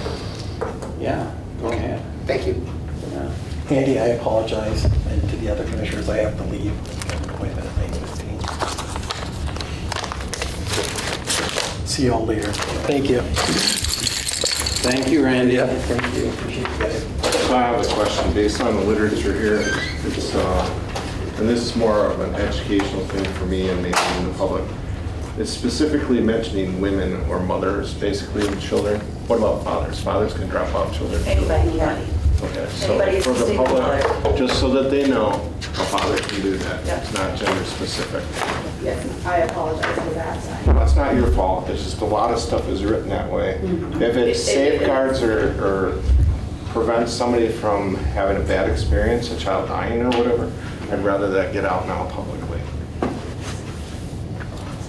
Okay, anything else that we need to talk about related to the police department or issues that the leadership teams think are important for us to know? Nothing else on? Okay. Now you guys have done a good job today. Well, thank you. We've gotten through a bunch of good stuff. Now can I go forward into this? Yeah, we should be. Oh, yeah, because we, yep. This has to do with the chaplaincy issue regarding the fire department. We have a police department with a chaplain's policy, and now you're looking to provide the same support to firefighters and ambulance riders. Correct. I can present on it if you'd like. Yeah, let's do her. Just like to say thank you for the opportunity to present the chaplain policy. The department is excited to implement the program, and we feel this will greatly benefit our membership and community. You can find the policy in your packet on page 17A through 17F. The intent of this program is to recruit chaplains for the department to provide counseling or emotional support to members of the department, their families, and members of the public. This policy allows the department the ability to appoint, train, and supervise eligible chaplains from varied denominations so they can carry out their responsibilities without compensation that are outlined in the policy. There are several sections on the policy, and I can go through this if you'd like, but otherwise the department has already had an opportunity to work with Pastor Nate Smith. He has shown great interest in the department and has completed countless ride-alongs with all 3 shifts. He has been well received with personnel at the department, and we look forward to onboarding him as our chaplain with the approval of this policy. We would ask for the Fire and Police Commission approval of this policy, and I'd be happy to answer any questions the commission may have. So you would like a motion to approve the policy? That's correct. Motion to approve that policy.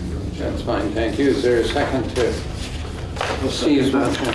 Excuse me, Chris, you seconded the motion. Okay, so we have a motion, we have a second. Now we have discussion. Does someone want to begin discussion? If not, I can. Go ahead. You look like. I'll start. All right, go ahead. Looking through this, I've got a number of concerns. Start from the last page and then go backwards on this. Under the training, we have a number of items listed. Correct. But if you go through the document, direct or indirect references to the incident command system are made. I counted 6 times, there may have been more. And there's nothing on the training section about either incident command system or the National Incident Management System. If we're going to train people, we're going to mention that they're under the control of the fire chief or the IC, incident commander.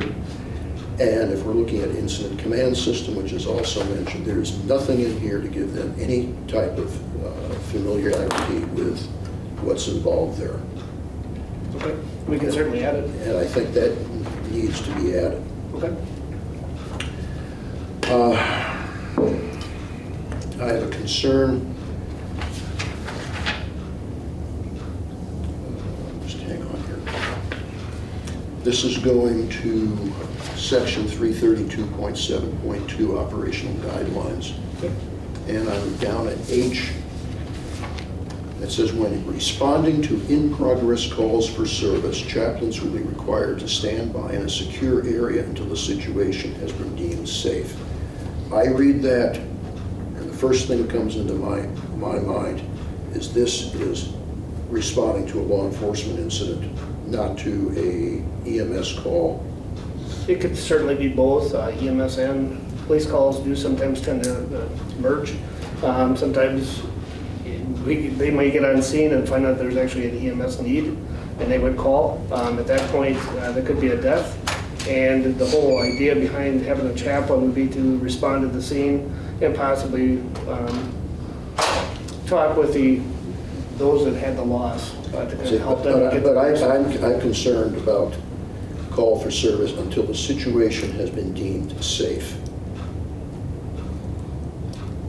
Now, I can understand if it's a fire situation, you don't want somebody getting into the collapse zone or entering a building where there may be structural difficulties, even if there's an injured person that may need assistance.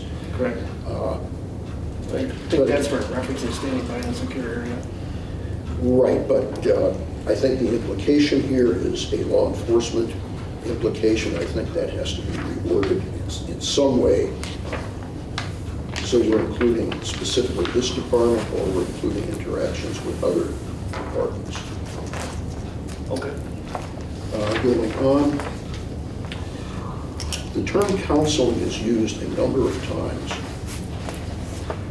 And I guess since Andy and I were involved in educational institutions, counseling has a specific meaning to us.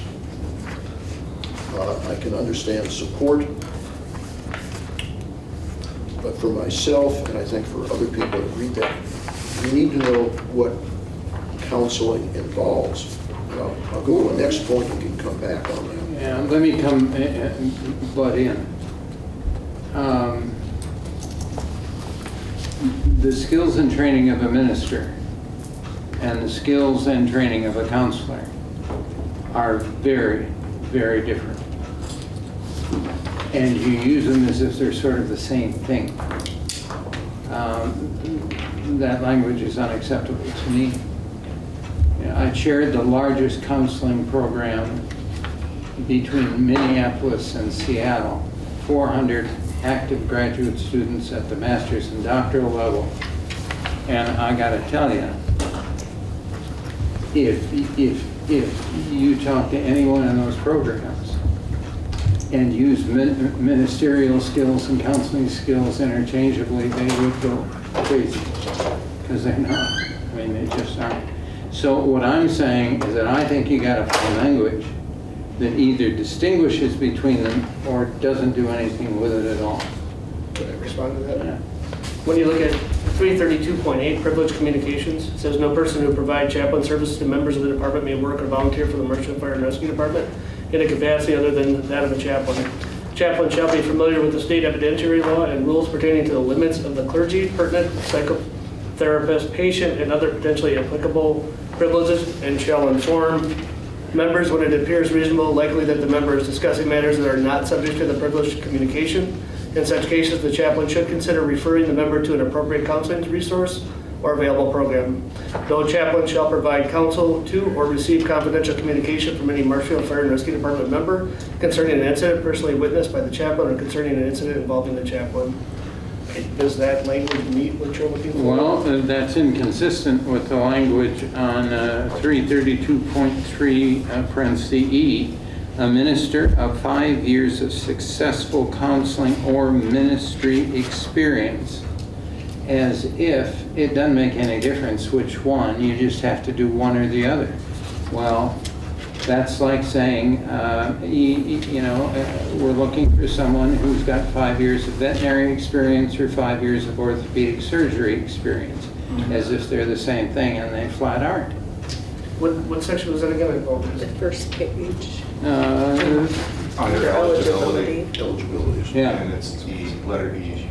Okay. Yeah.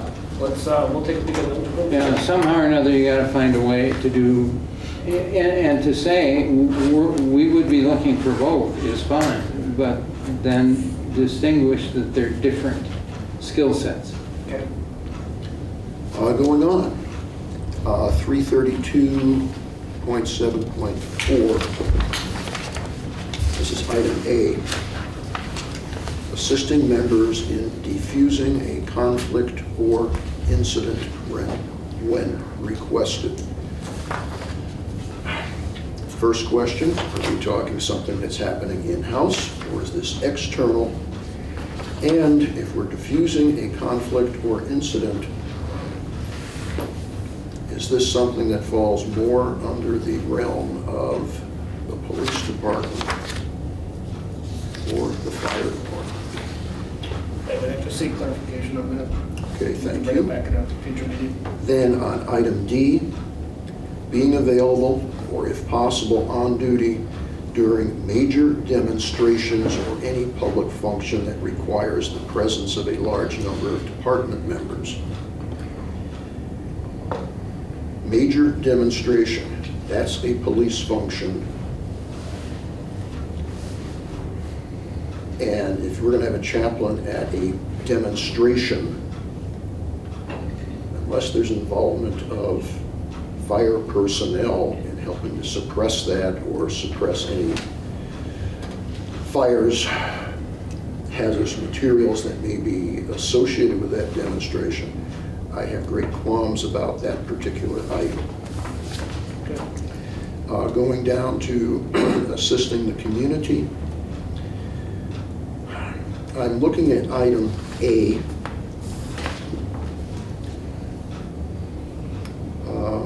Item B, item C, possibly D, and certainly E as being functions of a public information officer rather than a chaplain. I don't believe those need to be in there. And those would be the only items that I have. Yeah, Travis, understand that I would think that all of the commissioners would identify this as a really good effort. And something that really, why am I talking to you? I'm talking to, Yeah, sure. and I'm old, anyway. But these kinds of things are very delicate and they have to be done right. And I'll give you another one. If I read from the first word of the first page to the last word of the last page, there is nothing in here, and I would assume, based on the language, that you're talking about Christians. Christianity? There's got to be a specific reference in this policy to people, chaplains of all faiths. That means, I tell you what, if the Congress of the United States can have a rabbi and an imam as chaplains, the fire department in Marshfield can do the same. So somehow or another, make it clear that you're looking for chaplains and faith.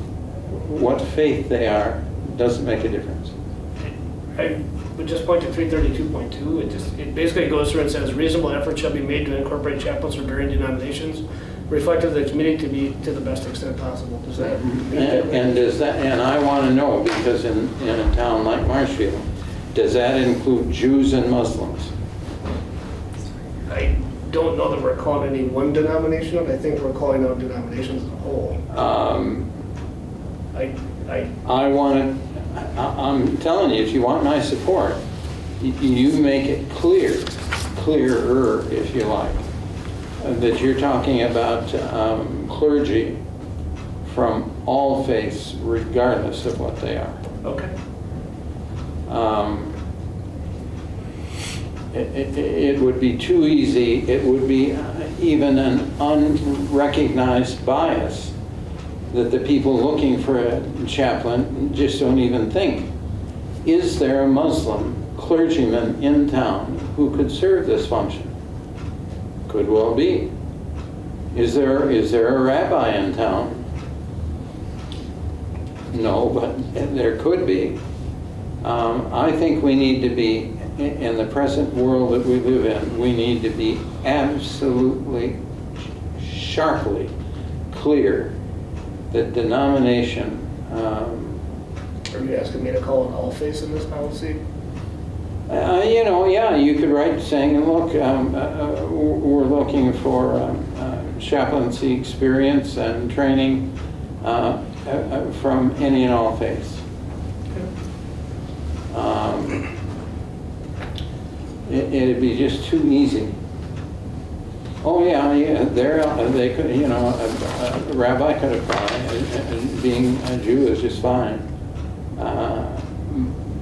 But when you look at what happens, they not only don't look at someone from a faith that isn't in their own category, and maybe not intentionally, but they exclude anybody who isn't. All you need to do is spend 37 years of your life in a university. Sure. To figure out these things can absolutely explode in your face if you're not careful. I'm vice president for, I'm executive vice president for academic affairs at a Catholic university. 9/11 happens. We have a vigil the next day. Well, actually, it was that night when I think about it. The person who led the vigil was a Muslim. I don't know if there was a Muslim in the crowd, but do you think that choice was made by accident? No. In this country and in the world we live in, you have to be exceedingly sensitive to those kinds of things and go out of your way to be inclusive. You just have to. And it makes sense. That's what the country is about. So anyway, again, Professor and I talk too much. But that one I think is critical. Yeah. May I address that from another perspective? Yeah. I think Andy and I are probably young enough to remember if you had a fatal or a mass casualty situation in the past, and if you were monitoring radio traffic, or if you knew somebody who was on scene, call the coroner and get a priest on site. We're past that. Another thing for both departments, if you have chaplains, if you officially have people who are named chaplains, are they going to have a uniform? Yes, it calls it out under the uniform portion. At least for our department, I can't speak for the police department, but. Yeah, they have polos and jackets. Okay. This would be a suggestion, that they have a uniform that distinguishes them, so when they're out, people know whether it's a chaplain or, but do it in white lettering. You might have blue patches, you might have whatever. You want these people, men and women both, to stand out as part of the organization, but not a police officer or a firefighter. Distinguish them somehow so that when someone looks over the group that's standing around, on the back it says fire chaplain in big white letters. This kind of stuff really does make a difference. I worked for a person who had, she was the best of anyone I've ever known at sensing how important those distinctions were. She was a very powerful person, and she had breast cancer. And she went through the treatment and came back to work. And she had bought a whole new wardrobe, a bright, colorful stuff that normally she would never have worn, because she knew that as she walked around, as people saw her, that meant something really powerful subconsciously in people's minds, that this lady is upbeat and she's at it and she's, you know, and she was a nun, by the way. She knew the power of how she looked, how she acted. Always a smile on her face. Always. She could come in my office and cry, but when she walked out the door, she was smiling. You got to be sensitive to those things. They make a difference. So there. Anyway, otherwise, I think having a chaplain in the fire department is important. It may be a person that you basically not have to use once in 5 years. But when you need them, they're a vital component of the experience that your people will have in tough times. Who was the Catholic priest in the New York Fire Department who died? Michael Judge. Huh? Michael Judge. Yeah. It didn't make any difference if he was a Catholic priest or if he was a Jewish rabbi. He was a person that everyone who met him trusted him, loved him, had confidence in him, and made people feel better in a difficult situation. That's really important. So I think having someone on hand for that is a good thing. What else do we need to deal with? We have a motion and a second. Are we gonna? For what? To approve it. Do we want to approve it? Yeah. Does it make a tremendous difference if we table it and come back to it with the little details tweaked? It's your direction. If you want us to table it and turn it back to you, we can certainly do that. What do you want to do, Bill? What do you want to do, Chris? Table. Yeah. All right, we're going to table it. Motion to table it. Sounds good. We'll make the correction. Postpone, right? Because Yes, table is, yeah. table is, we're Postpone gonna discussion. discuss it later, so Okay. we want to postpone it. All right, well then, we need a motion to postpone it. Yes. I move You- to postpone the chaplaincy program. Second. All in favor of the motion signify by saying aye. Aye. Motion carries. We're postponing it until our next meeting to give the fire department an opportunity to make it even better. And it being 9:32, I request a recess of 10 minutes. Well, I just got up and walked out. We need to stretch. In about 10 days, I'll be 82, and at 82, I get up and go whenever I want. All right. Is there any additional business to bring before the group? Hearing none, Robert's rule says the chair can adjourn the meeting. The meeting is adjourned. The last thing I have to say, although when you look and boil it all down, some important and some good things happened in the meeting this morning. I thought it was wonderful. I really enjoyed listening. I think it was really good topics. Yeah. I think I really care about what's happening with the police and fire department, and so this was I actually very much enjoyed myself today. So thanks for letting me be a part of it. I'm pleased with that. And some of what this group saw today,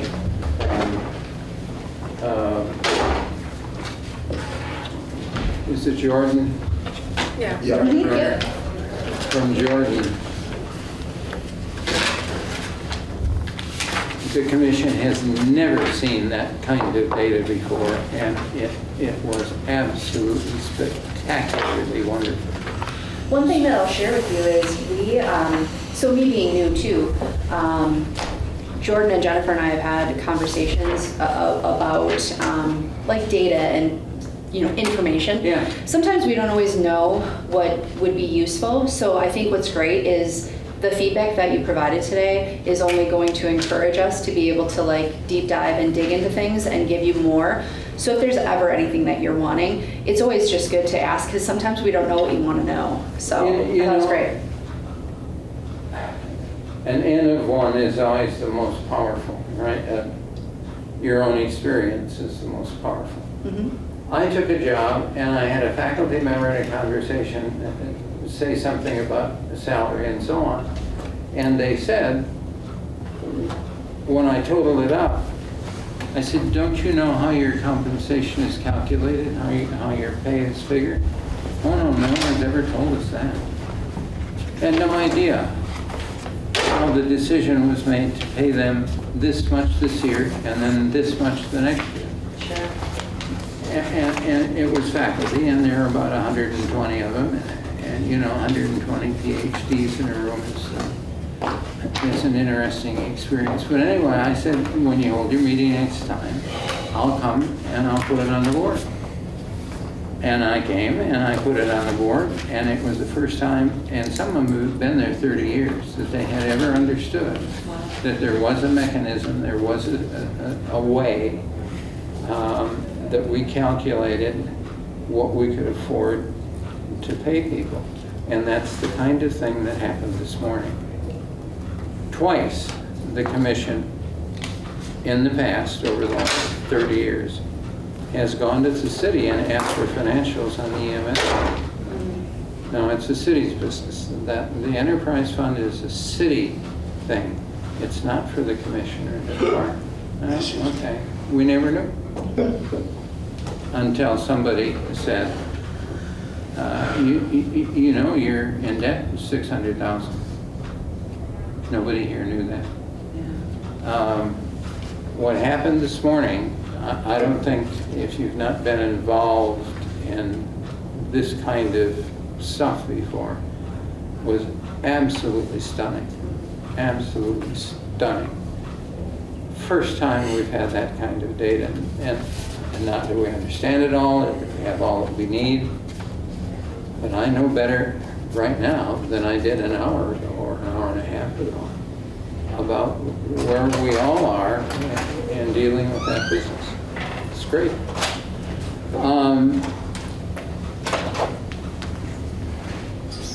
there are a number of ways of looking at the search for a fire chief. We decided as a group that well, let me go back. And this in my head is public knowledge. I'm not saying anything that I don't think. Jody Clements was selected as interim chief because there was a generalized belief that he would be a good interim chief. And some felt that, well, he would be a good chief. Why are we diddling? And there were some commissioners who felt strongly that to be fair to Jody and to be fair to our responsibilities as a commission, we really needed to do a search so we could tell to the world, we've got the best guy we could find. And that's sort of where we're at now. And we're beginning the search process. We hope Jody's going to apply. He may turn out to be absolutely gangbusters compared to anyone else that we find once we get into the process. But we got to do the search. Now, to do the search, we got to have a position description, and we have to have a schedule, a kind of calendar of events. You need 3 weeks for this, and you need a week for that, and then you need time for this. But right now, it is the position description that is the most critical piece. And Sarah, you live with this longer than I have, or more directly than I have. Seems to me there are two ways to go, and it depends on the job. You can write a generic description that is perfectly appropriate for a fire chief for a department this size in this kind of community, that has nothing in it that's inaccurate, that is perfectly accurate, it's just wonderful.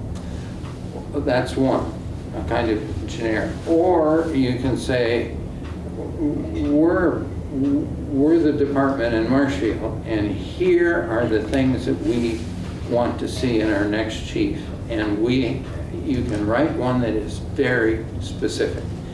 We need someone who has this licensure. We need someone who has attended at least one of these 3 conferences. We need someone who has had this kind of training. We need some, and you list the name. You can have a whole list of things that you're looking for in whoever you hire. And this, and it's your decision, not just mine. My inclination is to do something general and then to try and look for specific people as you go through the process, specific skill sets. But we need to write at least something, and we have someone who has the training and the experience and the expertise, who's willing to help us. And so what I want us as commissioners to do in this time is to help Sarah, and I'm sorry to dump it on you, but that's the way I feel. I want to help Sarah create a position description that is going to draw applicants to our search process. And I don't know how to do that other than asking for you to share with us now. And it can be keywords. I don't need whole paragraphs. I don't think Sarah's got enough experience. If you give her a couple of keywords, she's going to know what you mean, or ask and find out what you mean, and can flesh that out. And so, what would you like to see in the position description for our next fire chief?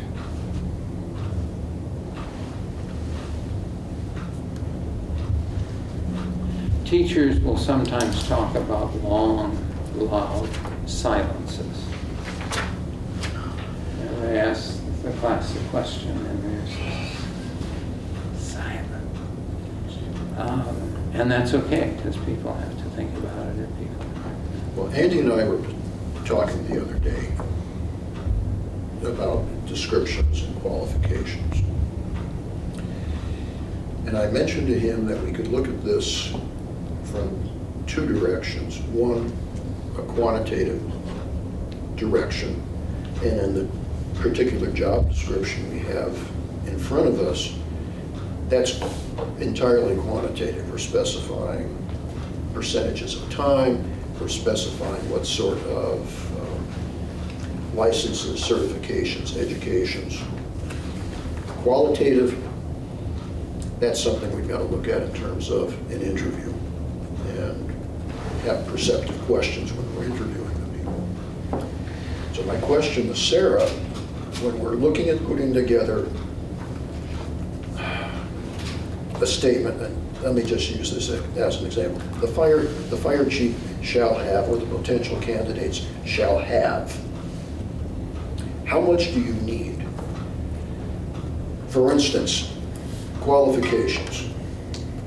Possession of a valid driver's license, state certification in so many areas, bachelor's degree in so many areas,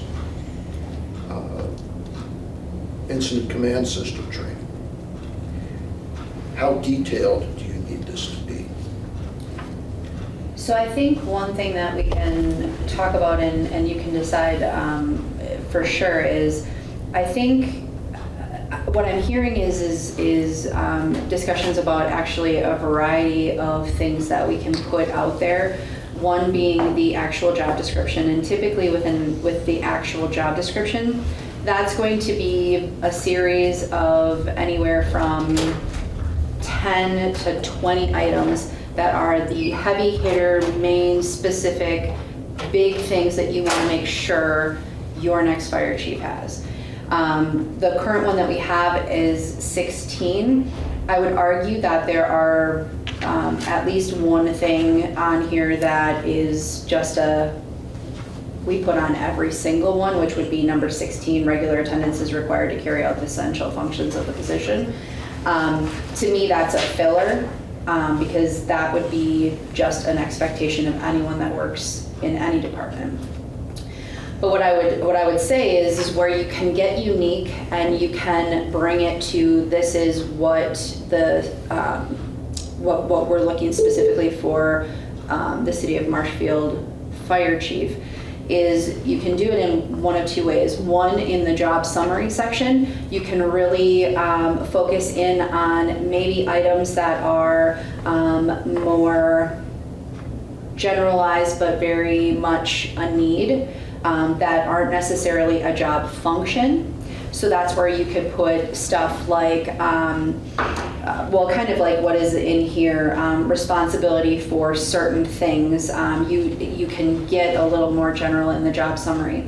The other piece that you can do is also in the advertisement itself. That's where you can get a little more free with what you can put out there to essentially entice the candidates that you're looking for. So for example, now when we are looking for an employee for, let's say, the street department, we're really focused in on what are the goals and strategies for the street department, what are they looking for, and then how can we leverage what the city has to offer as well. And then what are the key things that we really want in those individuals? Because I will be honest, that candidates will look at, let's say, a job description, and they will go through each piece and they'll say, do I have it or don't I? And dependent on if they have it or if they don't have it, they might base their decision on whether or not they want to apply. So I think the job functions should be very specific. These are kind of have-to-haves. The summary can include things that would be your nice-to-haves. And maybe it is still a need-to-have, but there's a little bit of leeway. Is this something that can be taught? Is that something that can be attained over time? So I think it really kind of depends. We can definitely beef up or change the essential job functions. The only thing is typically as a policy, anytime we're really changing the job description, because that can really have implications as far as pay and things like that. Typically what would happen is we would put it exactly how you would want it, make any changes or adjustments that you would like, and then we usually send that off for review by, in this case right now, the company we're using is McGrath. But all McGrath does then is they look at comparables, they look at what's listed so that they can make sure they have the right comparables. And then they just make sure that everything is falling into line. And what's nice is they've already kind of done it for us, so it would just be more of a review. It's actually a very fast process. So I would say, truthfully, it really depends on, do you feel as a group that the items listed for the essential job functions are meeting what you're looking for? If they are at a surface level and you want to make additions, we certainly can do that. Or do we need to button up the job summary piece, which definitely would not necessarily change pay or anything like that, but it would maybe update it to what you might be looking for as a group. And then aside from that, we would also want to look at when we are putting advertisements out to the public, once we're ready to start seeking candidates, then we can have an additional document that maybe best summarizes it all. Okay, so a couple of weeks ago when we met, Yep. I had, put some things here. Let me just read this, because I've got 3 of them. And let me just read this to the other guys. Top to bottom here. Position open, fire chief. The Marshfield, Wisconsin Police and Fire Commission is seeking applicants for the position of fire chief. The Marshfield Fire and Rescue Department is a full-time department with an authorized strength, I hope it's 36. 36 cross-trained firefighter paramedics, in addition to a chief, 2 administrative deputy chiefs, and an administrative assistant. The department provides fire prevention, fire suppression, hazmat response, rescue and collapse response, and ALS, BLS ambulance service to the city of 20,000. In addition, contracted ambulance services provided to townships and villages in a 250 square mile area. Police and Fire Commission is seeking applicants with at least a BS, BA in fire science, fire prevention, or related field, though I believe that's specified more extensively in this one. With 7 to 10 years of progressive command experience, beginning with the rank of lieutenant. Then additional qualifications can be found in the information and application packet. And then I've appropriately noted you on the bottom. I have another one. The Marshfield Police and Fire Commission and Optional Powers Commission, Wisconsin Statute 62.13, is accepting applications for the position of fire chief. Fire chief will lead a full-time department staff by cross-trained firefighter paramedics. Chief is assisted by 2 administrative deputy chiefs and an administrative assistant. Go on then to describe pretty much what we had before about providing the fire, hazmat, rescue, EMS. Though in this case I noted from a centrally located headquarters, and then the other requirements in terms of progressive command and public relations or PIO experience or experience with AI, artificial intelligence applications to the fire service would be a plus. And then the other one, as a sample, doesn't change that much other than saying, we'll lead a full-time department that serves a city of 20,000, the various services, we provide the contracted service, and then just really reviewing some of the other items. So with something like that, how does that fit into your concept of conveying information to an applicant? So I think that fits into, let's just say one of our tools is Indeed. what we would do is kind of what you've written would be essentially the top portion. It would be the first thing that they would read to grab their attention. And then in addition to that, then we would have the formal job description that would be available that would detail out even more specifics. So definitely I would say if we were doing, let's say, a newspaper or magazine or other kind of paper document, that would also probably be the only thing, and then that would be listed, and then we would reference this being either on our website or things like that. So it's definitely a great tool, and I would say with that, if you felt like that really captures everything that you're wanting to grab the attention of a candidate, perfect. If there's things that you feel like aren't stressed enough in that, then we can tweak that as well. But yeah, certainly I think it's great. Do you think we should indicate that we are a optional powers commission with the statute reference? I would say that I think it depends. If that is, and I'm new to this, so I don't know if that is something that would entice a candidate. I don't know that answer, to be honest with you. I think it might be left up to your judgment if you think that that is important to put. As they say in Congress, I'll yield my time.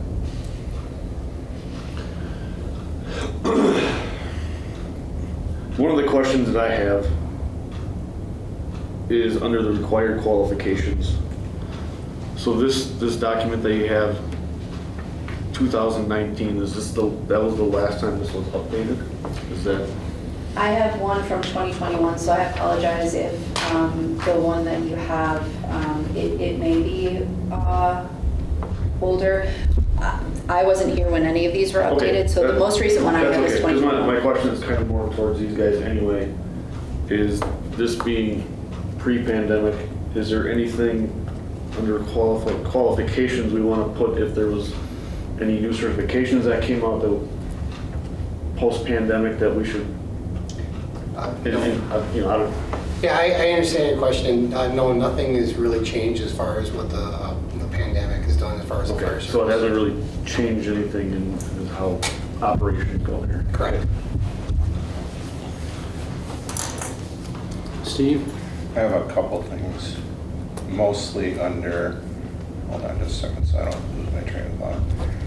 Mostly under required qualifications. The first one would be demonstration of a successful management history with a minimum of 5 years experience in fire department leadership, including experience in budget planning and administration. I don't know if this can be included, but 5 years full-time versus someone that's working part-time, I personally would like to see somebody have full-time experience. 5 years isn't the same otherwise. It's just not. That also applies to the next bullet point of the minimum of 10 years of progressively responsible firefighting and/or EMT, paramedic, and command experience within fire and rescue departments. So once again, minimum of 10 years of full-time. Minimum, which was what the first bullet point and the second bullet point, those are the two that I had on this one. So I would say if you like that bullet point, I agree. We could certainly change it. Yeah, it's included. I think that it should have ability and experience, because ability is saying, in my mind, I've read it, I've been taught it, but I've never had the opportunity to experience it.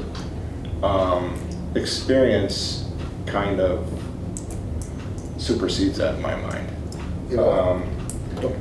And you know, we are a decent sized city, a decent sized department, but I'm sure that we probably haven't experienced everything. And if somebody comes from a similar background size community and department, they may not have experienced everything, but some experiences should be pretty much clear cut across the board. And I don't know how we assess that or gauge that. And then I think two more things. with that experience, I think it should, I don't know if it can be, it should come from a similar size or larger department or city. I don't know if that can be a requirement, but working in a, and I don't mean to badmouth anybody, working in a smaller department-sized community, you may have less opportunity to gain the experience that you need to lead and to teach, coach, mentor in all aspects of certain things, because you never walk the walk, so to speak, maybe. And then another one, and I think my last one, is specialties. The department has a number of specialties. They're incorporated. It would be nice for a new candidate to have experience in those types of, like hazmat or extradition from, I don't know what it's called off the top of my head, but from a silo, whatever that is that we almost mixed under budget last year. There's a number of things that I think that those experiences help that person lead the whole group, the whole department. If you haven't walked that walk, how can you lead? You know, it makes it difficult. So Steve's comment parallels what the firefighters have told me. They expressed it this way: you may have a candidate who's looking at this as a move up in the chief's position, but he's perhaps has been a battalion chief or a deputy chief in a department that's expanded rapidly, and he's moved up the ladder rapidly. But he has little experience pulling hoses, connecting to hydrants. He may not have been into buildings any extensively. So that experience end is very critical. In addition, again, there's this interesting dichotomy with departments. At the large department, I mean, the person can be extremely qualified, or should we be focusing on somebody who has experience with smaller departments? That's another point the firefighters had addressed to me. So I think with that, if you wanted to say something along the lines of experience or from a similar size department or community or larger, depending whatever you want to say, is a preferred, not necessarily a required. The only caution I put when you kind of require it is you may have someone who a lot of their experience is from that very large and probably not apples to apples type of a department. But the interview can bring out whether or not maybe that person truly is the spirit of what you want your chief to be. The qualitative aspects. Right. So I think there's definitely items that we can put as preferred, but then you're not canceling out potential great candidates. Say candidates with experience in communities from, say, 18 to 40,000 population, that could be something that's done. And of course, whatever we do with this, we're always going to have a note at the bottom: City of Marshfield's an equal opportunity employer, et cetera, et cetera, et cetera. Okay. And would that be full-time experience or just experience? I like your idea of saying full-time experience. I think if you call that out, then I think that will make a difference, because then truly, let's say their experience is all part-time, then they're already going to have it in their head, then I better have 10 years to equate to that 5 years of experience. So I think that if that is important, I think that would be a good call out for sure. Yeah, because if you consider some of our paid combination departments with full-time and volunteers, you may have somebody that's on a daily basis only in command of 4 people, 5 people.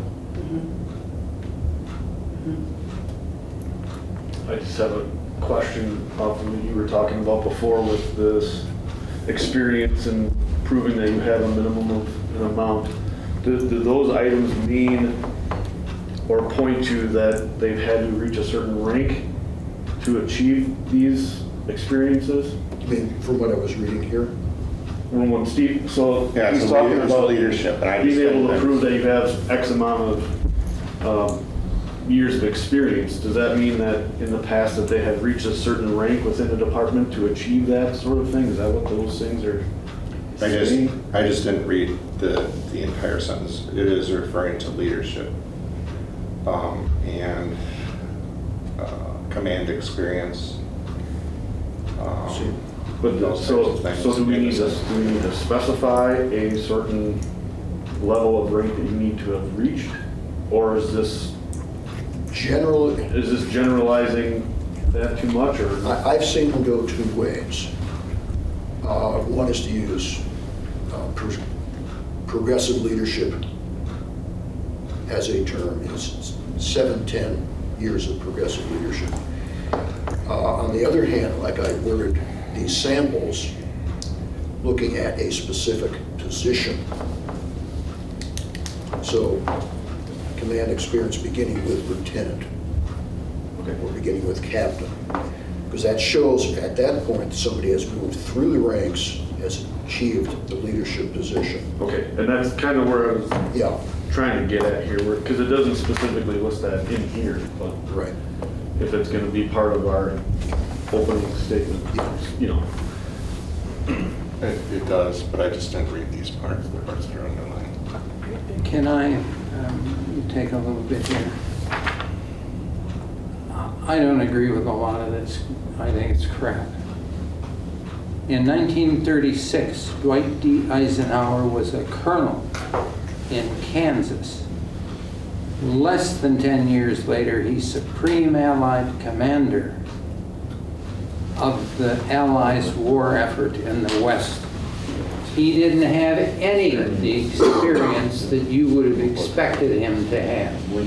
What he had was a guy in Washington by the name of George C. Marshall, who was a general and kept track of all of the officers in the little United States Army and said, that guy's got it. That guy's got it. Eisenhower is a real leader. And 9 years later, Eisenhower is wearing 4 stars and commanding millions of troops. All of this stuff about 7 years of this and 10 years of that, nice if you got it. I spent a lot of my career in schools. I'm watching a class in a middle school and it is disaster, and the teacher's been there 10 years. It is awful. The kids are running the room. She couldn't figure out what to do. Bell rings, that same class walks down to the music room. And there's a woman who's in her second year, about 4.5 feet tall, and she ran that room. And the kids loved her. Experience, time and grade, all of that, fine if you can do it. But what you want, what I want, is a star. I want someone who's really good and maybe hasn't had time to spend 20 years being average.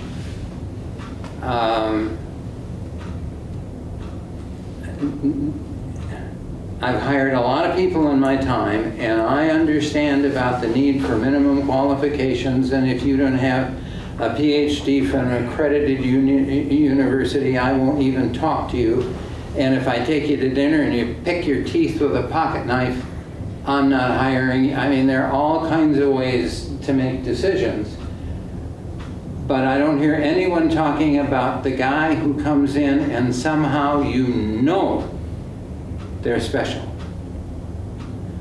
The woman that I worked for before I came here, I watched her walk into a country club event with all of the leadership in the city of Columbus, Ohio, which is bigger than Milwaukee, and she was like a magnet in a room full of iron filings. Everyone came to her.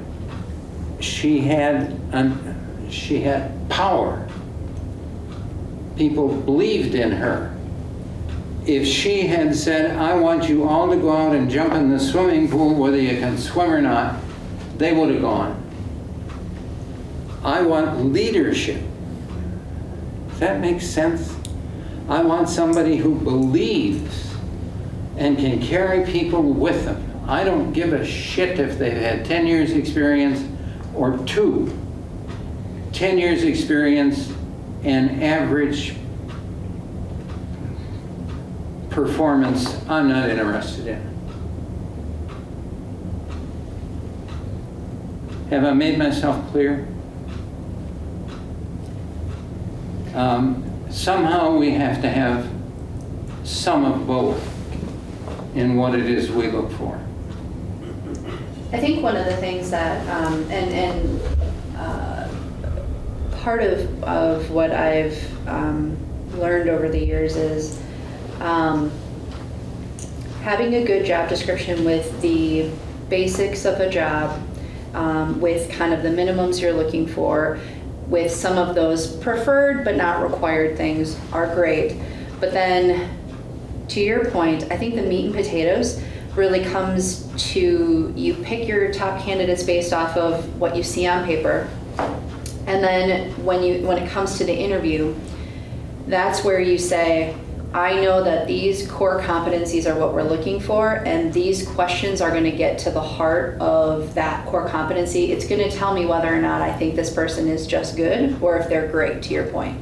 So I think probably at the heart of it, what is probably going to be most important for you guys to determine would be, when it comes to that interview, what do you feel like are the most important questions that you can ask every single candidate, so you can say, this one question made or break it, my decision. And I'll use myself as an example. When I was looking for an HR generalist, one of the key questions that I asked was a scenario question, and it really got to the heart of whether or not the person understood a core concept of HR policy just in general. And it was that one question that I could easily say, this person's got it.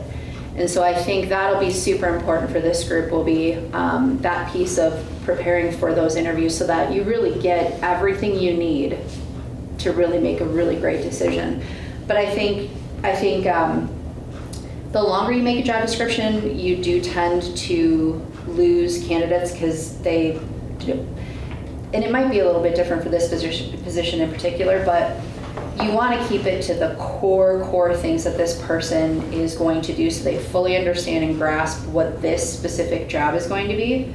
And then the rest can be either in your preamble, which is kind of what you're going to put in your job postings, again, to entice candidates. But then, yeah, getting to the heart of it then. Let me ask you. Somebody said to me yesterday in this room, talking about the past for this department, they said I would have followed him anywhere. In all the years I've been on the commission, that's the first time I've heard anybody say something like, I would have followed him anywhere. Clearly they saw leadership.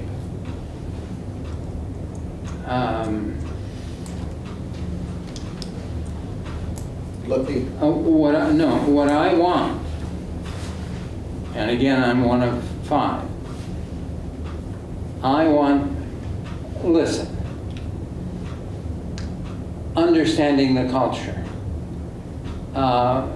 being from the group,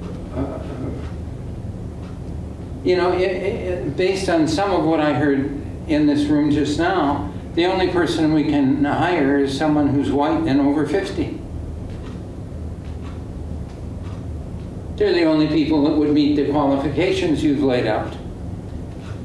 I want someone who's 38 and brown, but who is a hell of a leader. You think they can? How complicated do you think it is to learn the culture of the fire department or the police department in Marshfield?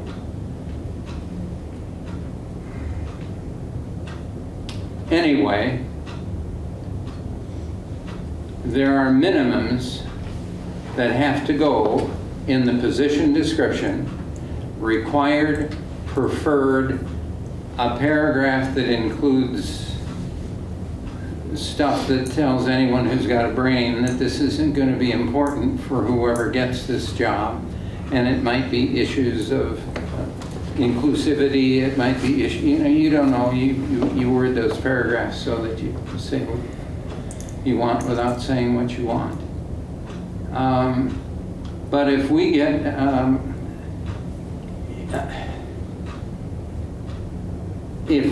an average 50-year-old white guy from a town in 80 miles from here as the best of our candidates, I'm sorry, I'm disappointed. Meets all the requirements, has all the experience, understands small towns, understands small departments. Are we hiring stupid people who can't figure that stuff out? I want, anyway.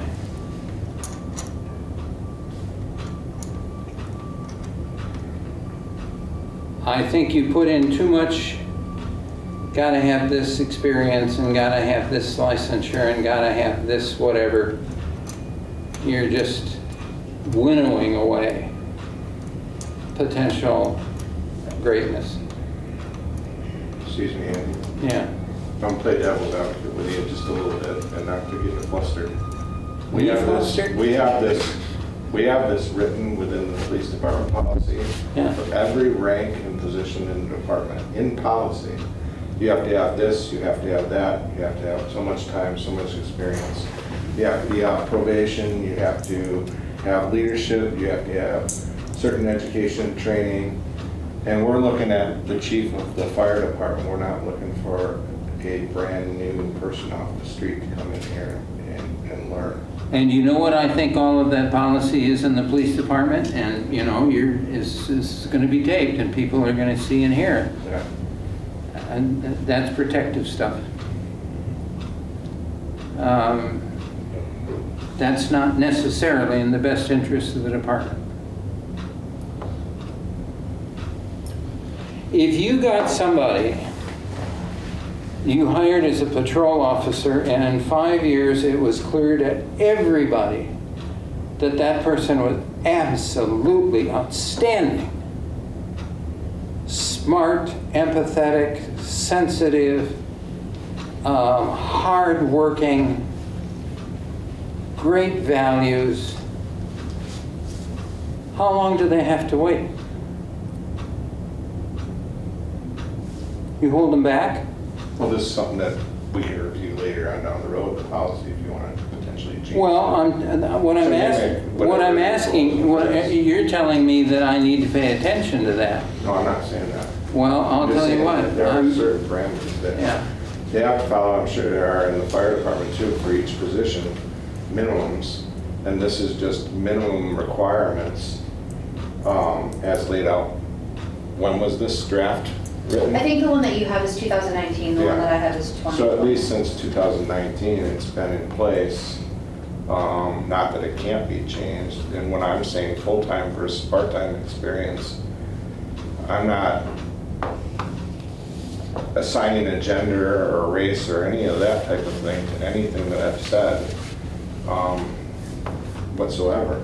Why do I have to, if I've got somebody who I know is outstanding, I've worked with them for 4 years, absolutely sort of, well, you see it. You hire somebody who's just great at the job. You hire somebody who's okay, but average. Why do if I've got someone who's really good, why do I have to hold them back? And if I call a respected fire chief in the state and say, look, do you know anybody who we could recruit who's really top flight? You know, there's this young guy down at White Rock, and everybody I talk to says he's just outstanding. I mean, he shines like a lighthouse. Everybody in the department loves him. They go to hell for him. Why can't I call a guy up and say, look, I got an opportunity for you. No, you don't meet all the qualifications we'd like to see, but based on what I know, you could walk in here and learn what you need to learn in no time. Oh, but you can't do that because I got a guy who's been here 15 years. He's been waiting in line. Yeah, he's good, but he's average. I think both departments, and correct me if I'm wrong, it's quasi-military in that there's a building block approach, meeting those requirements to go up the ranks in the beginning stages of your career. And I'm not saying that the person that's been in fire service or police department can't do something in 5 years. But where are they going to get the experience in leadership, budget, planning, and administration, progressively responsible for firefighting, EMT, paramedic, and command experience within the fire and rescue department? We choose the most significant leader in this country every 4 years who is unqualified based on that kind of a list. Don't we? And we get good ones and we get bad ones. Well, I'll tell you what, I don't think we can afford in the fire department in Marshfield or the police department to expect anything but the very best. And I'll tell you what, we've got good people, but do we have people who are shining stars? I don't know. If I can hire one, I'm going to do it.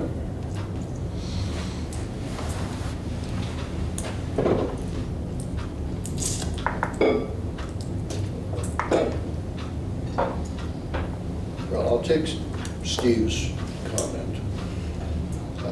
Very certainly, the two departments have a military-style progression. Oh, that's what it was. And Bill, I missed that. It's a building block, that's what I said. You know, Somewhat similar. you tell me that these are paramilitary organizations and they got a union? That's not right. But part of it's also... No, it's not right. Part of it's dictated by policy though, Andy.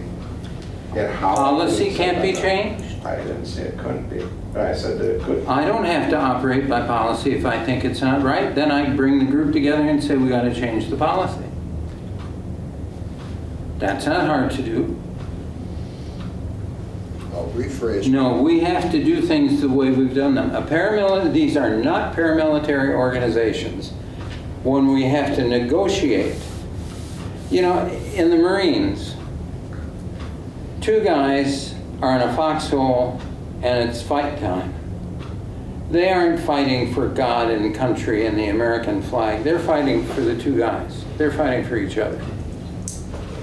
Sergeant comes up behind him and says, you gotta move 20 meters this way and dig a foxhole. That's a grove of trees. There are roots all over. You heard me. You go over there and you dig a foxhole, and that's what they do. Because the boss says so, and you don't negotiate it. Well, don't tell me you're paramilitary and you negotiate the work. Anyway, back to Steve's comment.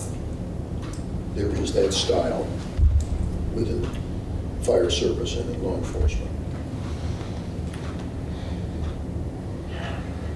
And the progression of acquiring the skills for the two services is critical. I have no disagreement with Andy about acquiring the best personnel. And perhaps Andy's approach is going against tradition or going against what most people would expect in terms of seeking the position. But with a highly technical field, which the fire service is, we need a level of experience. And if we have somebody that doesn't have that level of experience, it's not something that you can learn quickly. It takes time. Now, I think taking everything Andy said, bring it down to the bottom line. It's the concept, and it was in the notes that I provided to you. Of first in, last out. How do we gauge that leader who is first in, last out? How do we gauge the leader who's going to say, see the flames up there? Looks like a dragon. We're going to go in and kill that dragon. Follow me. How do we gauge that? That's what we're looking for. We're looking for somebody who's going to be first in, last out. We're looking for somebody who's a leader, someone who's respected, which in this case we'd have to find out what was in the previous department, what their experience was there. Somebody who's the dynamic leader. Part of, that's what I reference as qualitative items, and that's what we've got determined through an interview. We may have somebody with 4 years of experience who is absolutely dynamic. I mean, he's got an aura that goes out 10 miles, and everybody that gets around him vibrates with good vibes from this guy. But that experience level is critical. It's critical to me. And we don't have to have somebody that's 50 years old to have that type of leadership background. You can have somebody that moves quickly because they're skilled, they're smart. I think we should include something like that. Andy and I have had discussions. We have two divergent views. Yeah. And I'm right. Can I ask a question? Just because I Sure. want to familiarize myself, but what is the youngest you can be a firefighter in this department? Like, fully trained at the basic level to be a firefighter / fireman? Most likely 19 to 20. So they've basically done some work in high school probably, right? Correct. To kind of prep them so they can get done. They would have started at 16 years of age. So then, once I'm here, how quickly, if I am like a go-getter, and maybe not specifically here, but like in a department, if I'm a go-getter, how long would it take for me to be able to either test or get to that next level? Like, is it years? Is it? I would say presumably years, and it would be a lot to do with attrition. I mean, how many positions are available? There's not a finite amount, there's a finite amount of positions available. So you're not going to have a big rise, but if they went from department to department to department, they may be able to rise through the ranks a little bit quicker. So how, if I start at 19, let's just say, and I'm a super go-getter and I work my way up to a deputy chief as fast as I possibly can, there's been openings, how old could I be? Just out of curiosity, not that age is a... I would say in our department, I would say Eric Jonas was a go-getter. Okay. If I was going to use a deputy chief, and he got it at 15 years. Okay. It took myself 17 years, I believe 20 years for you. 19. I believe Pete was along the lines as well. Slow. So it's a slower process. It depends on when you, And I think that's helpful for me because I think it could be then someone as young as 30, 35. Well, no, it would be. Could be. 30, yeah. Or someone in their 50s. It could be a wide range based and still have the experience that at a base level is already in the job description. I would say everyone's ready at a different time in their career. I would say that. At 17 years, it took me a long time. I worked through every rank in the department. We didn't have an engineer at the time.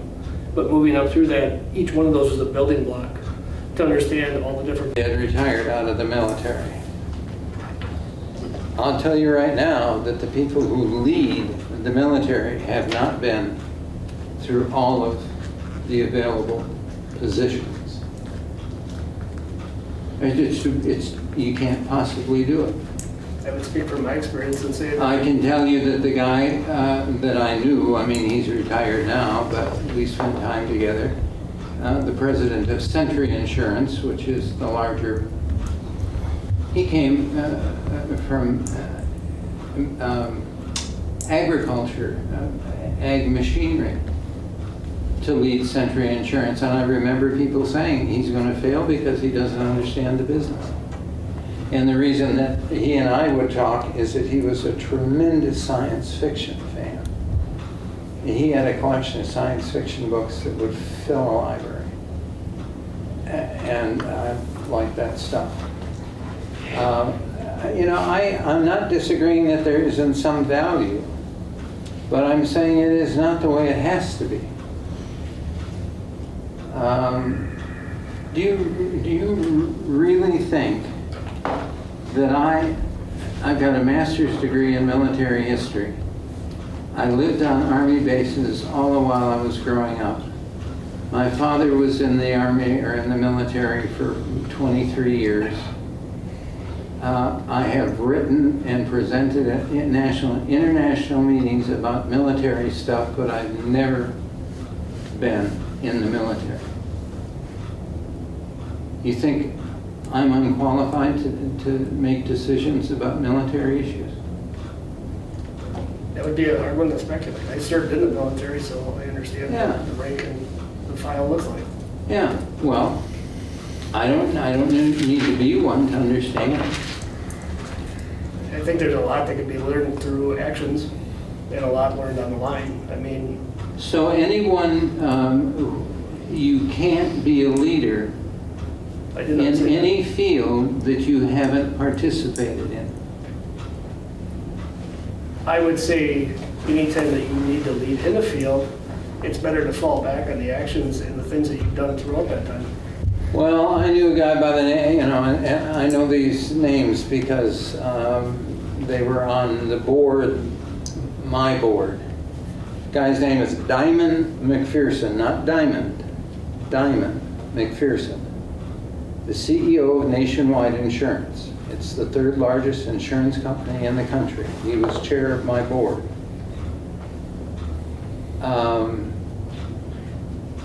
He was also a Mormon bishop. And it's interesting to have a Mormon bishop be chair of the board of a Catholic university. I mean, it was a kind of an odd situation. He had no insurance experience. He ran the third largest insurance company in the country. And that wasn't part of his background. What he was good at is running things. And if he didn't know what was going on, he asked.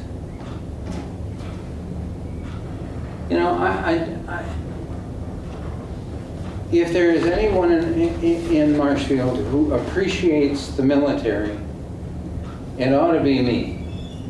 I spent a lot of I got degrees that are focused on military.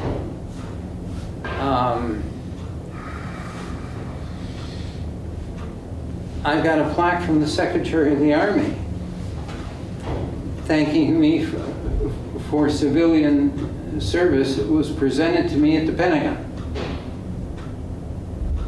I have a question. Yeah. I need to interrupt you. Please do. So when you were going through the process of hiring Chief Gehrig, was this part of that process as well?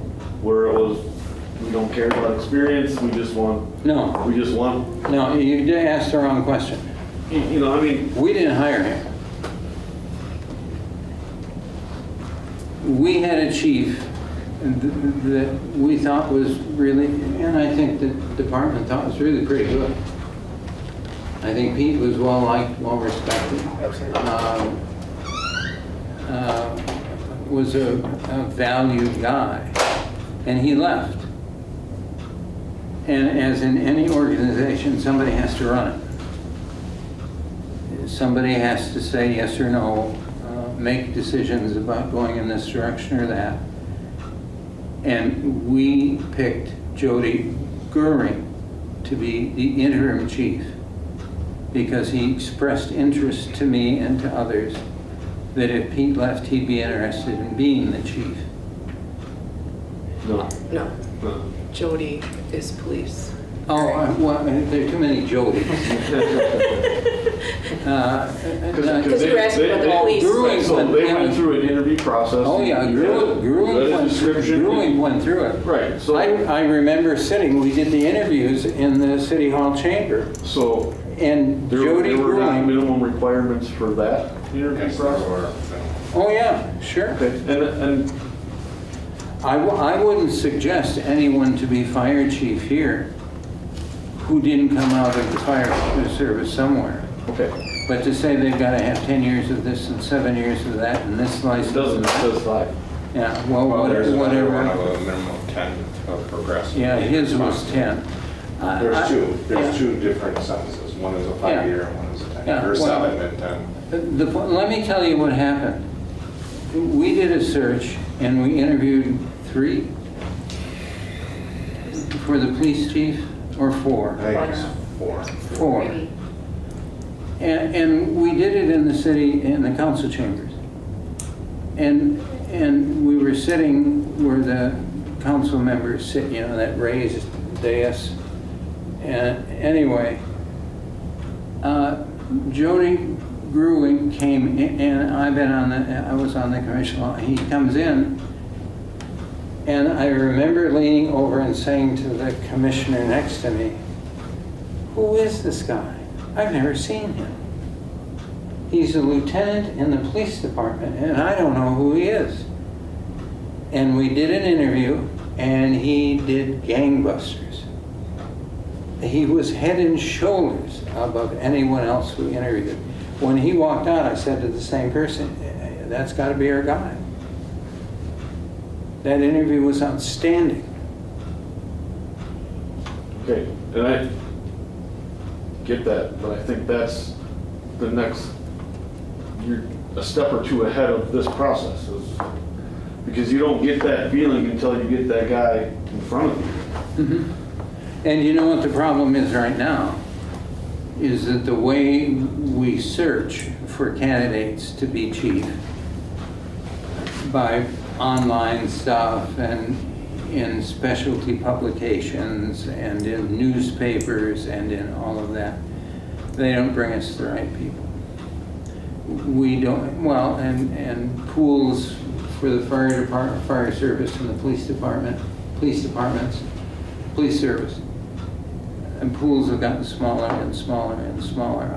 I think Jody told me when we were talking on the phone this week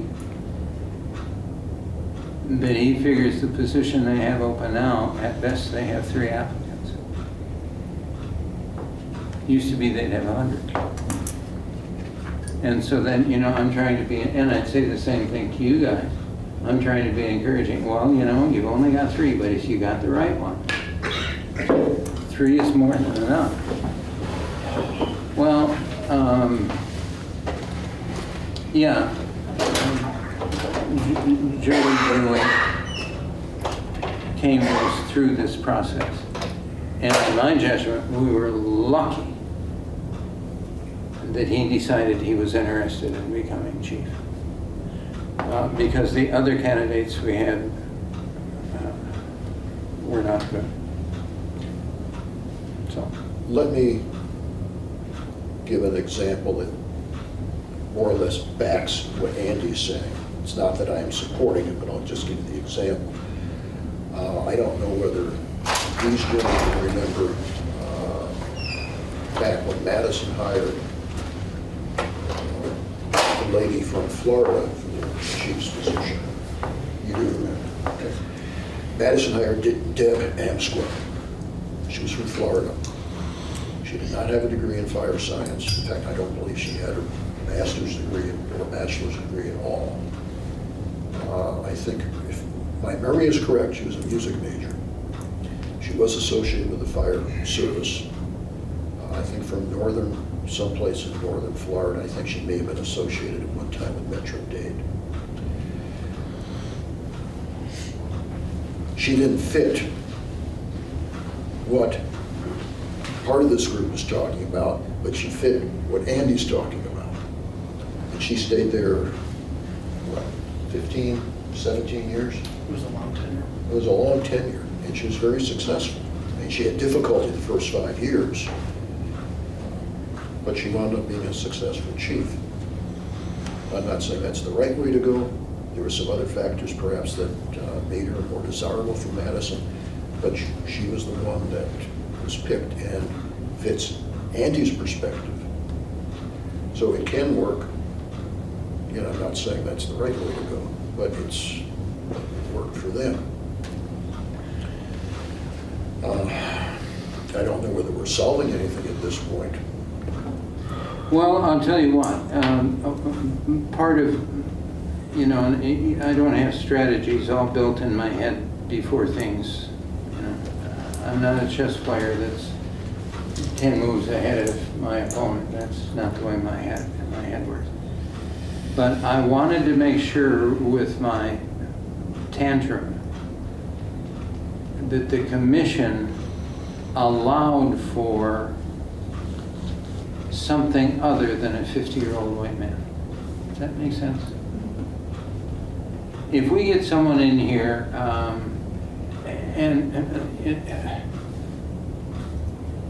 let's say we're lucky and the guy's wife is from Stratford and she wants to come home to be with her mother. Otherwise, he wouldn't think about Marshfield as an alternative. But he applies, and he doesn't fit. But we call and make reference calls. And we talk to the person he's worked for the last 5 years. And, you know, I get a reference that says, you know, Andy, this guy is absolutely phenomenal. He could succeed anywhere in any business. He works hard, he's smart, he's empathetic. You simply can't go wrong hiring this guy. I want to hear that. You know, I really do. I don't know that I will, but that's what I'm looking for. I want to hear somebody say in an interview, my first order of business is to take the fire department so that everyone in the state of Wisconsin says that Marshfield Fire Department is the best. It's outstanding. It's really good. I want to hear somebody say, with some credibility, that they want to be the one to make that happen in Marshfield, in the Marshfield Fire Department. Now,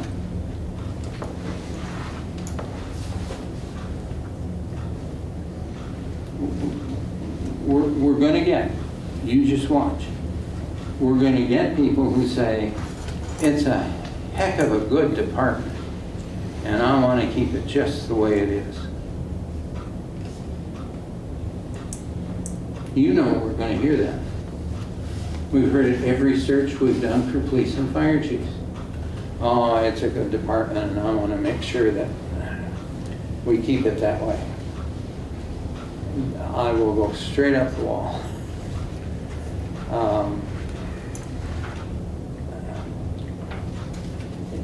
Anyway, never mind. I've said too much. But this stuff really gets to me.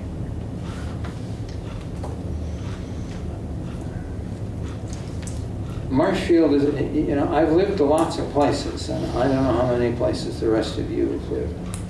We didn't intend to stay here. We were finished the time up on the hill and go someplace that was decent. Madison would have been okay. The place, Marshfield is a great place. And I got involved in the way I did because I wanted to help it continue to be a great place. And so hiring the chief is important to me. because So- leadership is critical. Is there a suggestion of how we get to that point? Chief Moody, we need the best leader we can find. Our fire department, it's a great department, they do great work. The city has been supportive, all that sort of stuff. We've had some bad luck with leadership, not bad people, but just fit it was. Do you know anybody that if you had an opening, you try to figure out a way to hire them because they're good? I expect to make 3 or 4 or 5 calls and visits like that. It's the only thing I know to do. That makes sense to you? And I don't know if that meets with Sarah's expectations about what's the right thing or appropriate thing to do. Whether it's Jody or whether it's somebody from elsewhere, to say, by God, we got a good chief this time. We got somebody really outstanding. I want you to feel good about it. I want you to feel like the future looks bright.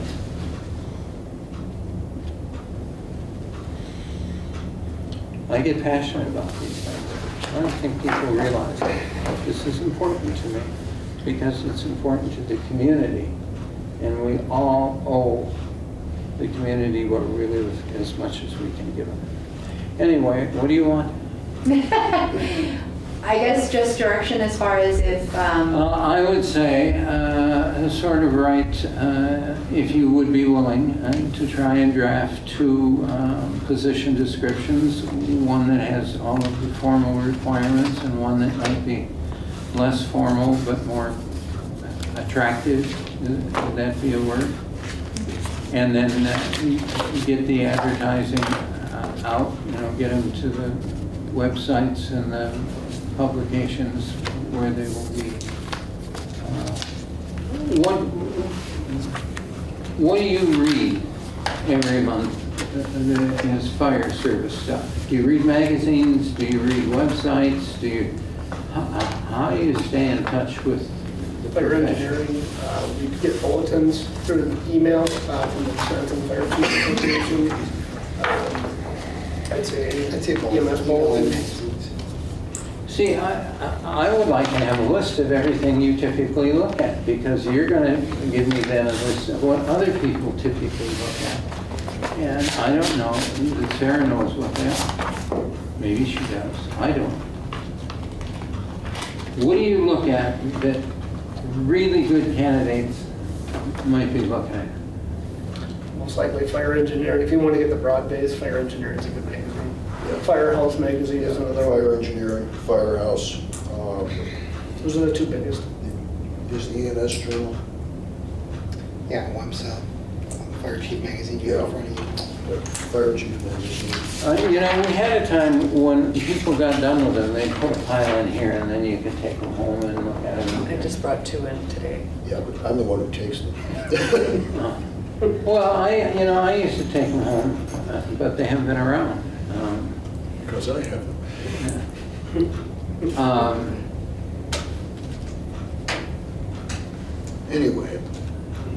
Anyway, I think, and then we set a time for applications to be submitted.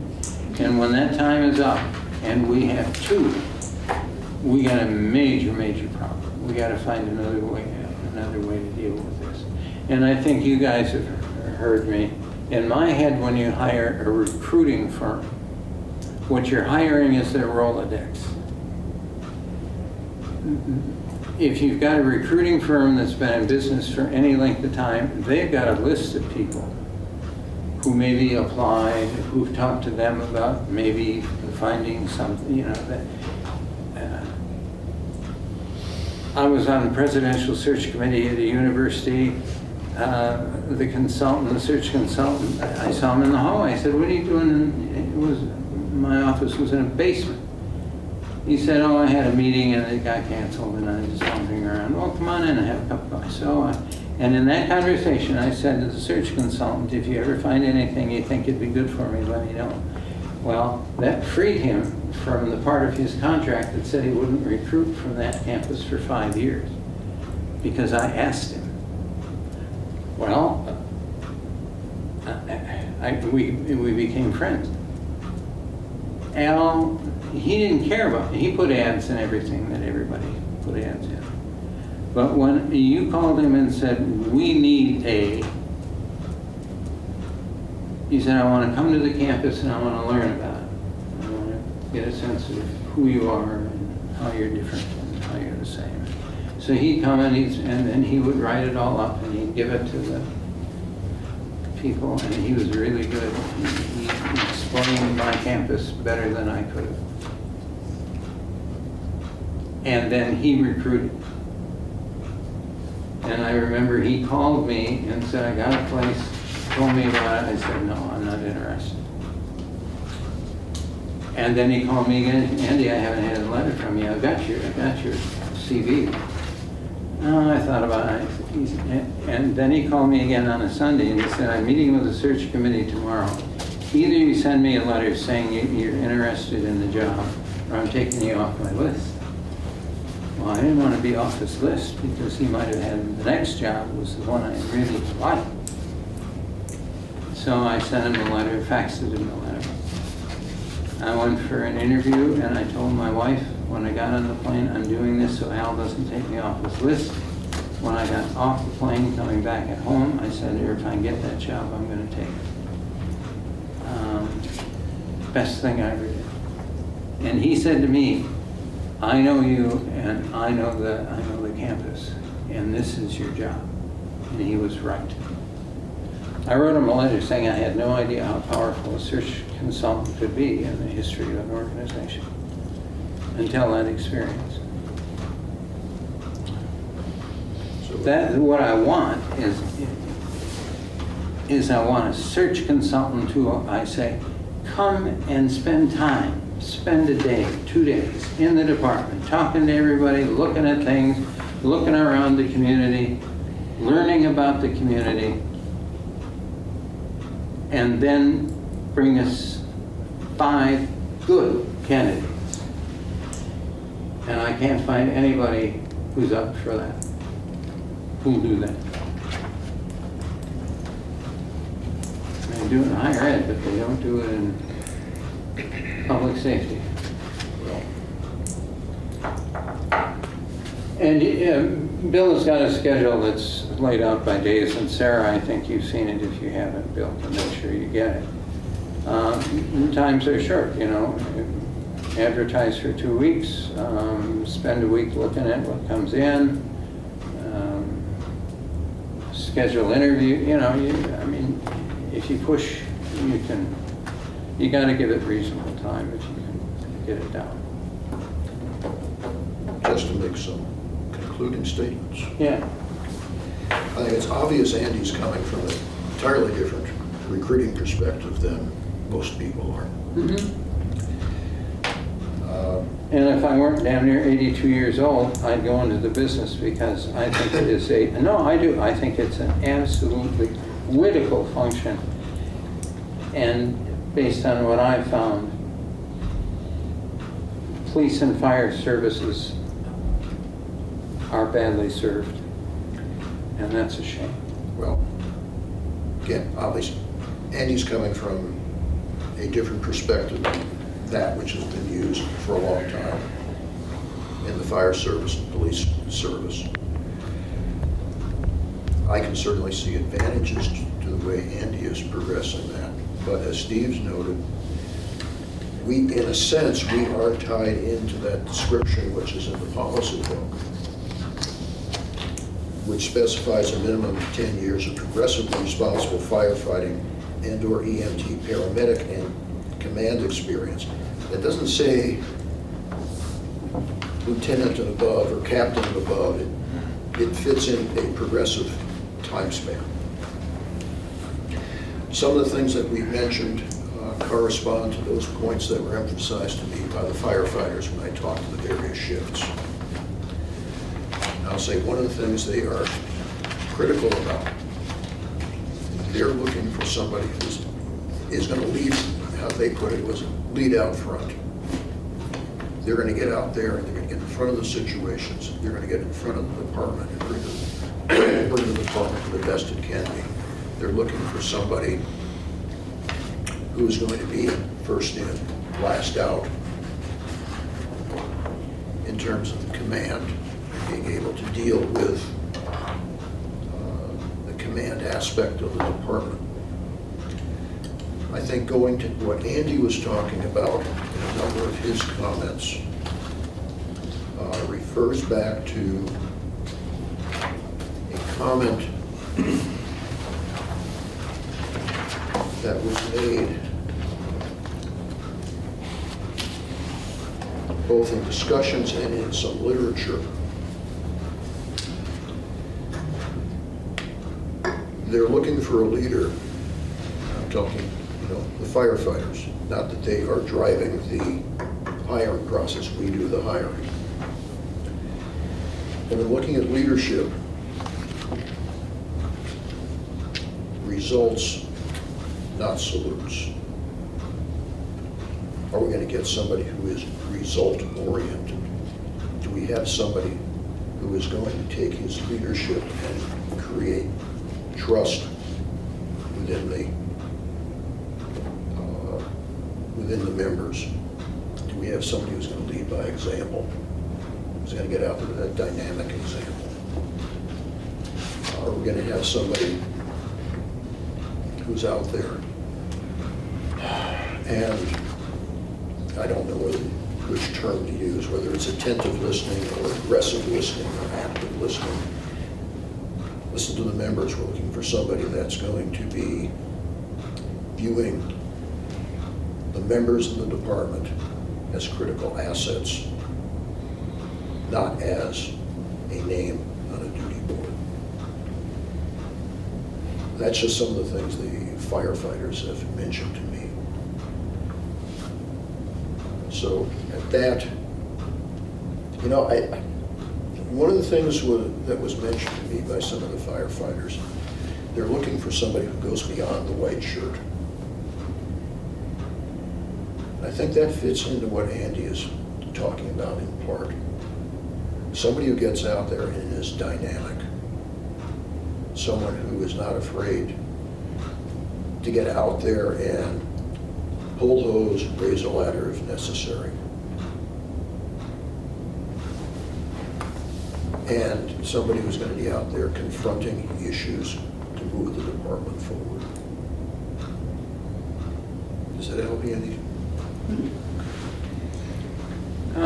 Sarah, we've spent way too much time, but sometimes that's okay. Do you have anything that you need from us right now before we all go get a hamburger?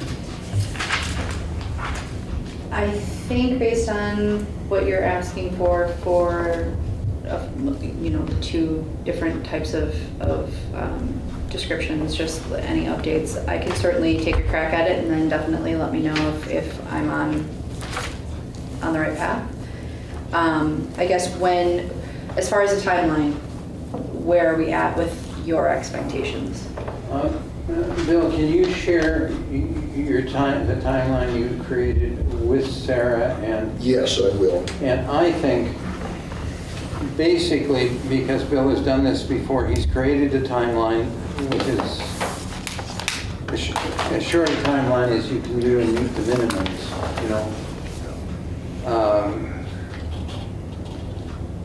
I'm not going to do any better job of figuring that out than Bill. And Sarah, you know more than probably both Bill and I about what the rules are and how you have to deal with it. So if you and Bill can get together, and I think we want to do it the right way, but we don't want to waste any time doing it. So. Okay. And Sarah, I've got extra copies. I'll give those back to you. I think, are those the ones that you gave me? Yeah. I have those. Yep, okay. I'm good. Yep. And I'll tell you, just to make one change, the one that's in the Times Roman. Okay.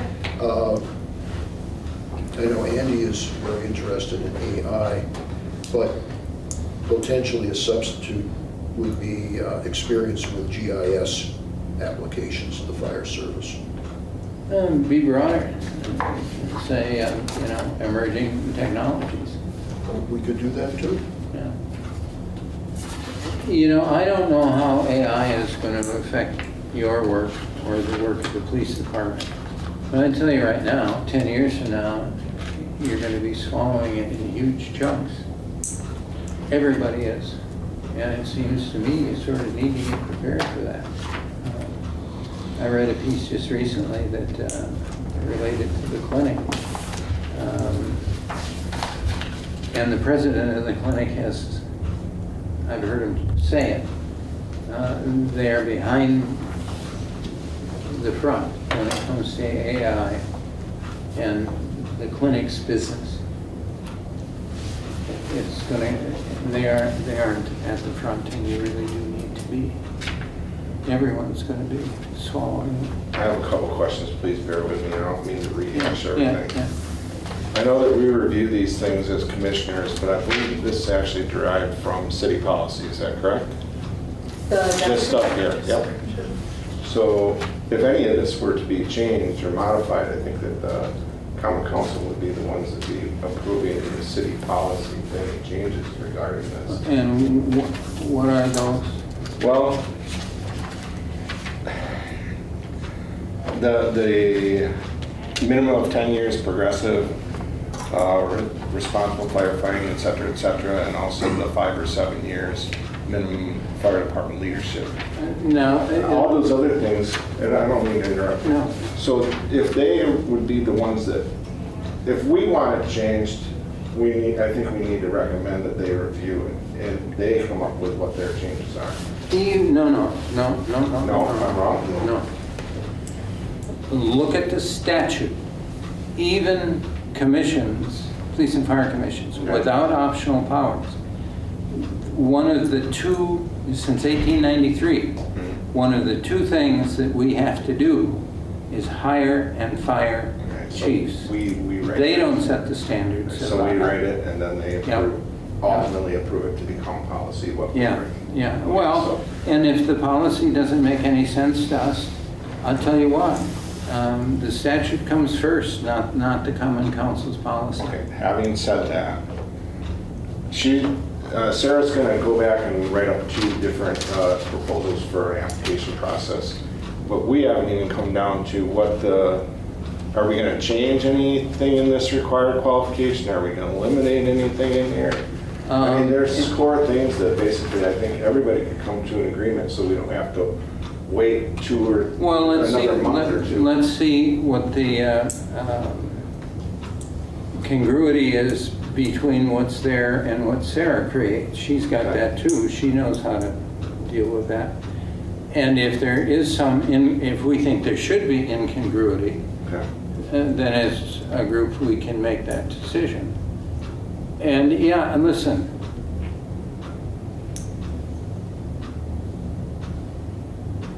our work is guided by state statute. Yep. That's the first order. And right now, I don't see any conflict, and I wouldn't anticipate there would be. And if there were, Steve, your obligation is not to pay any attention to city policy. Your obligation is to read that statute and do what it says. All of us.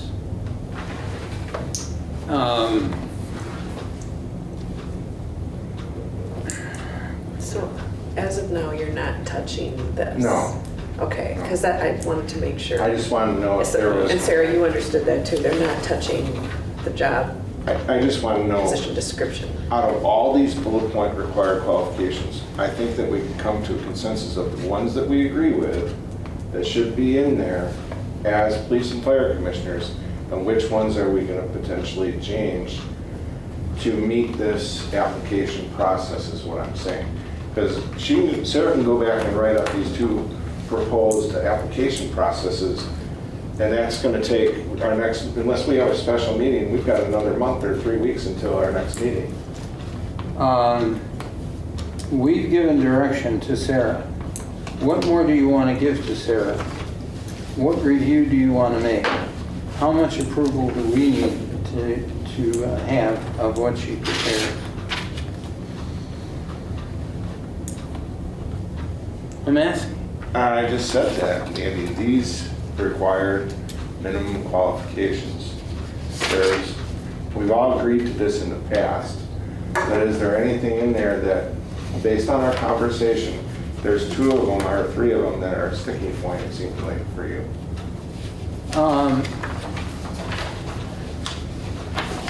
You know, he's here and he's recording this, so I have to be a little careful about what I say. I don't worry about that at all. I'm not concerned about that at all. Okay. Number one, we have someone who's working through this for us, who has a lot of expertise and knows what those rules are. And I wouldn't expect Sarah to get us in a position where we would be in trouble. Yeah. That doesn't mean that we're not obligated as a group.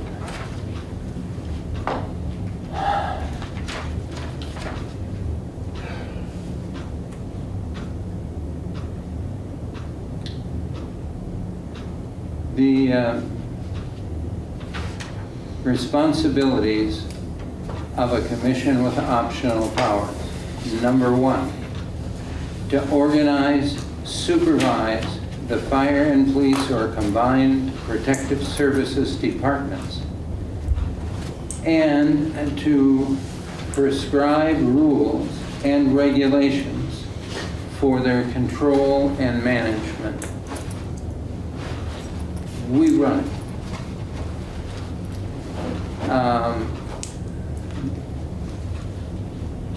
This isn't an opportunity for me to have additional power. This law says, Andy, this is what you're obligated to do. This is the rules you run by. Thank you. If there is city policy that stands between me and doing what this law says I'm obligated to do, I do what this says. And if I'm sorry, but state statute comes first.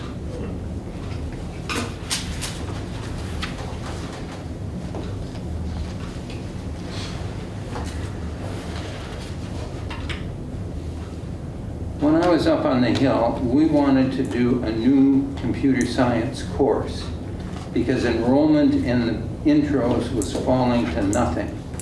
And we thought if we, and we had a faculty member and we had all that sort of stuff. And I said, we want a new course. And when I went to the department head, they said 1.5 years before you can get a new course. 1.5 years, which is nuts. I said, we got to shorten that up. No, 1.5 years. This group, it's in the policy. It's written down. 1.5 years. Well, they found out the next fall that there were no computer science courses being taught on my campus at all. I took it out of the curriculum. Oh, you can't do that. Well, I did. Well, 1 year later, getting a course approved took 90 days. Not 1.5 years. I had a boss once. Oh, we're going to get in trouble. We're going to have to go to court. There's going to be lawyers. There's going to be this. There's going to be that. And the boss said, if the university, or if the court, if the judge wants to run the university, let him. And just give me some time to do other things. And that's sort of the way I feel about this. The law tells me what I'm obligated to do. And I don't want to go to battle with the council. That's stupid. But you got to know where the edges are. And the edges for this group is state statute. Move to adjourn. Second. Listen, I'm sorry, but I think groups once in a while need to have meetings like this that go on and that everybody talks and everyone raises their, it's the only way you come to a common language. And we all speak English, but we all speak our own. What do you want? No, I'm talking to Madam Secretary. Everybody's all eyes.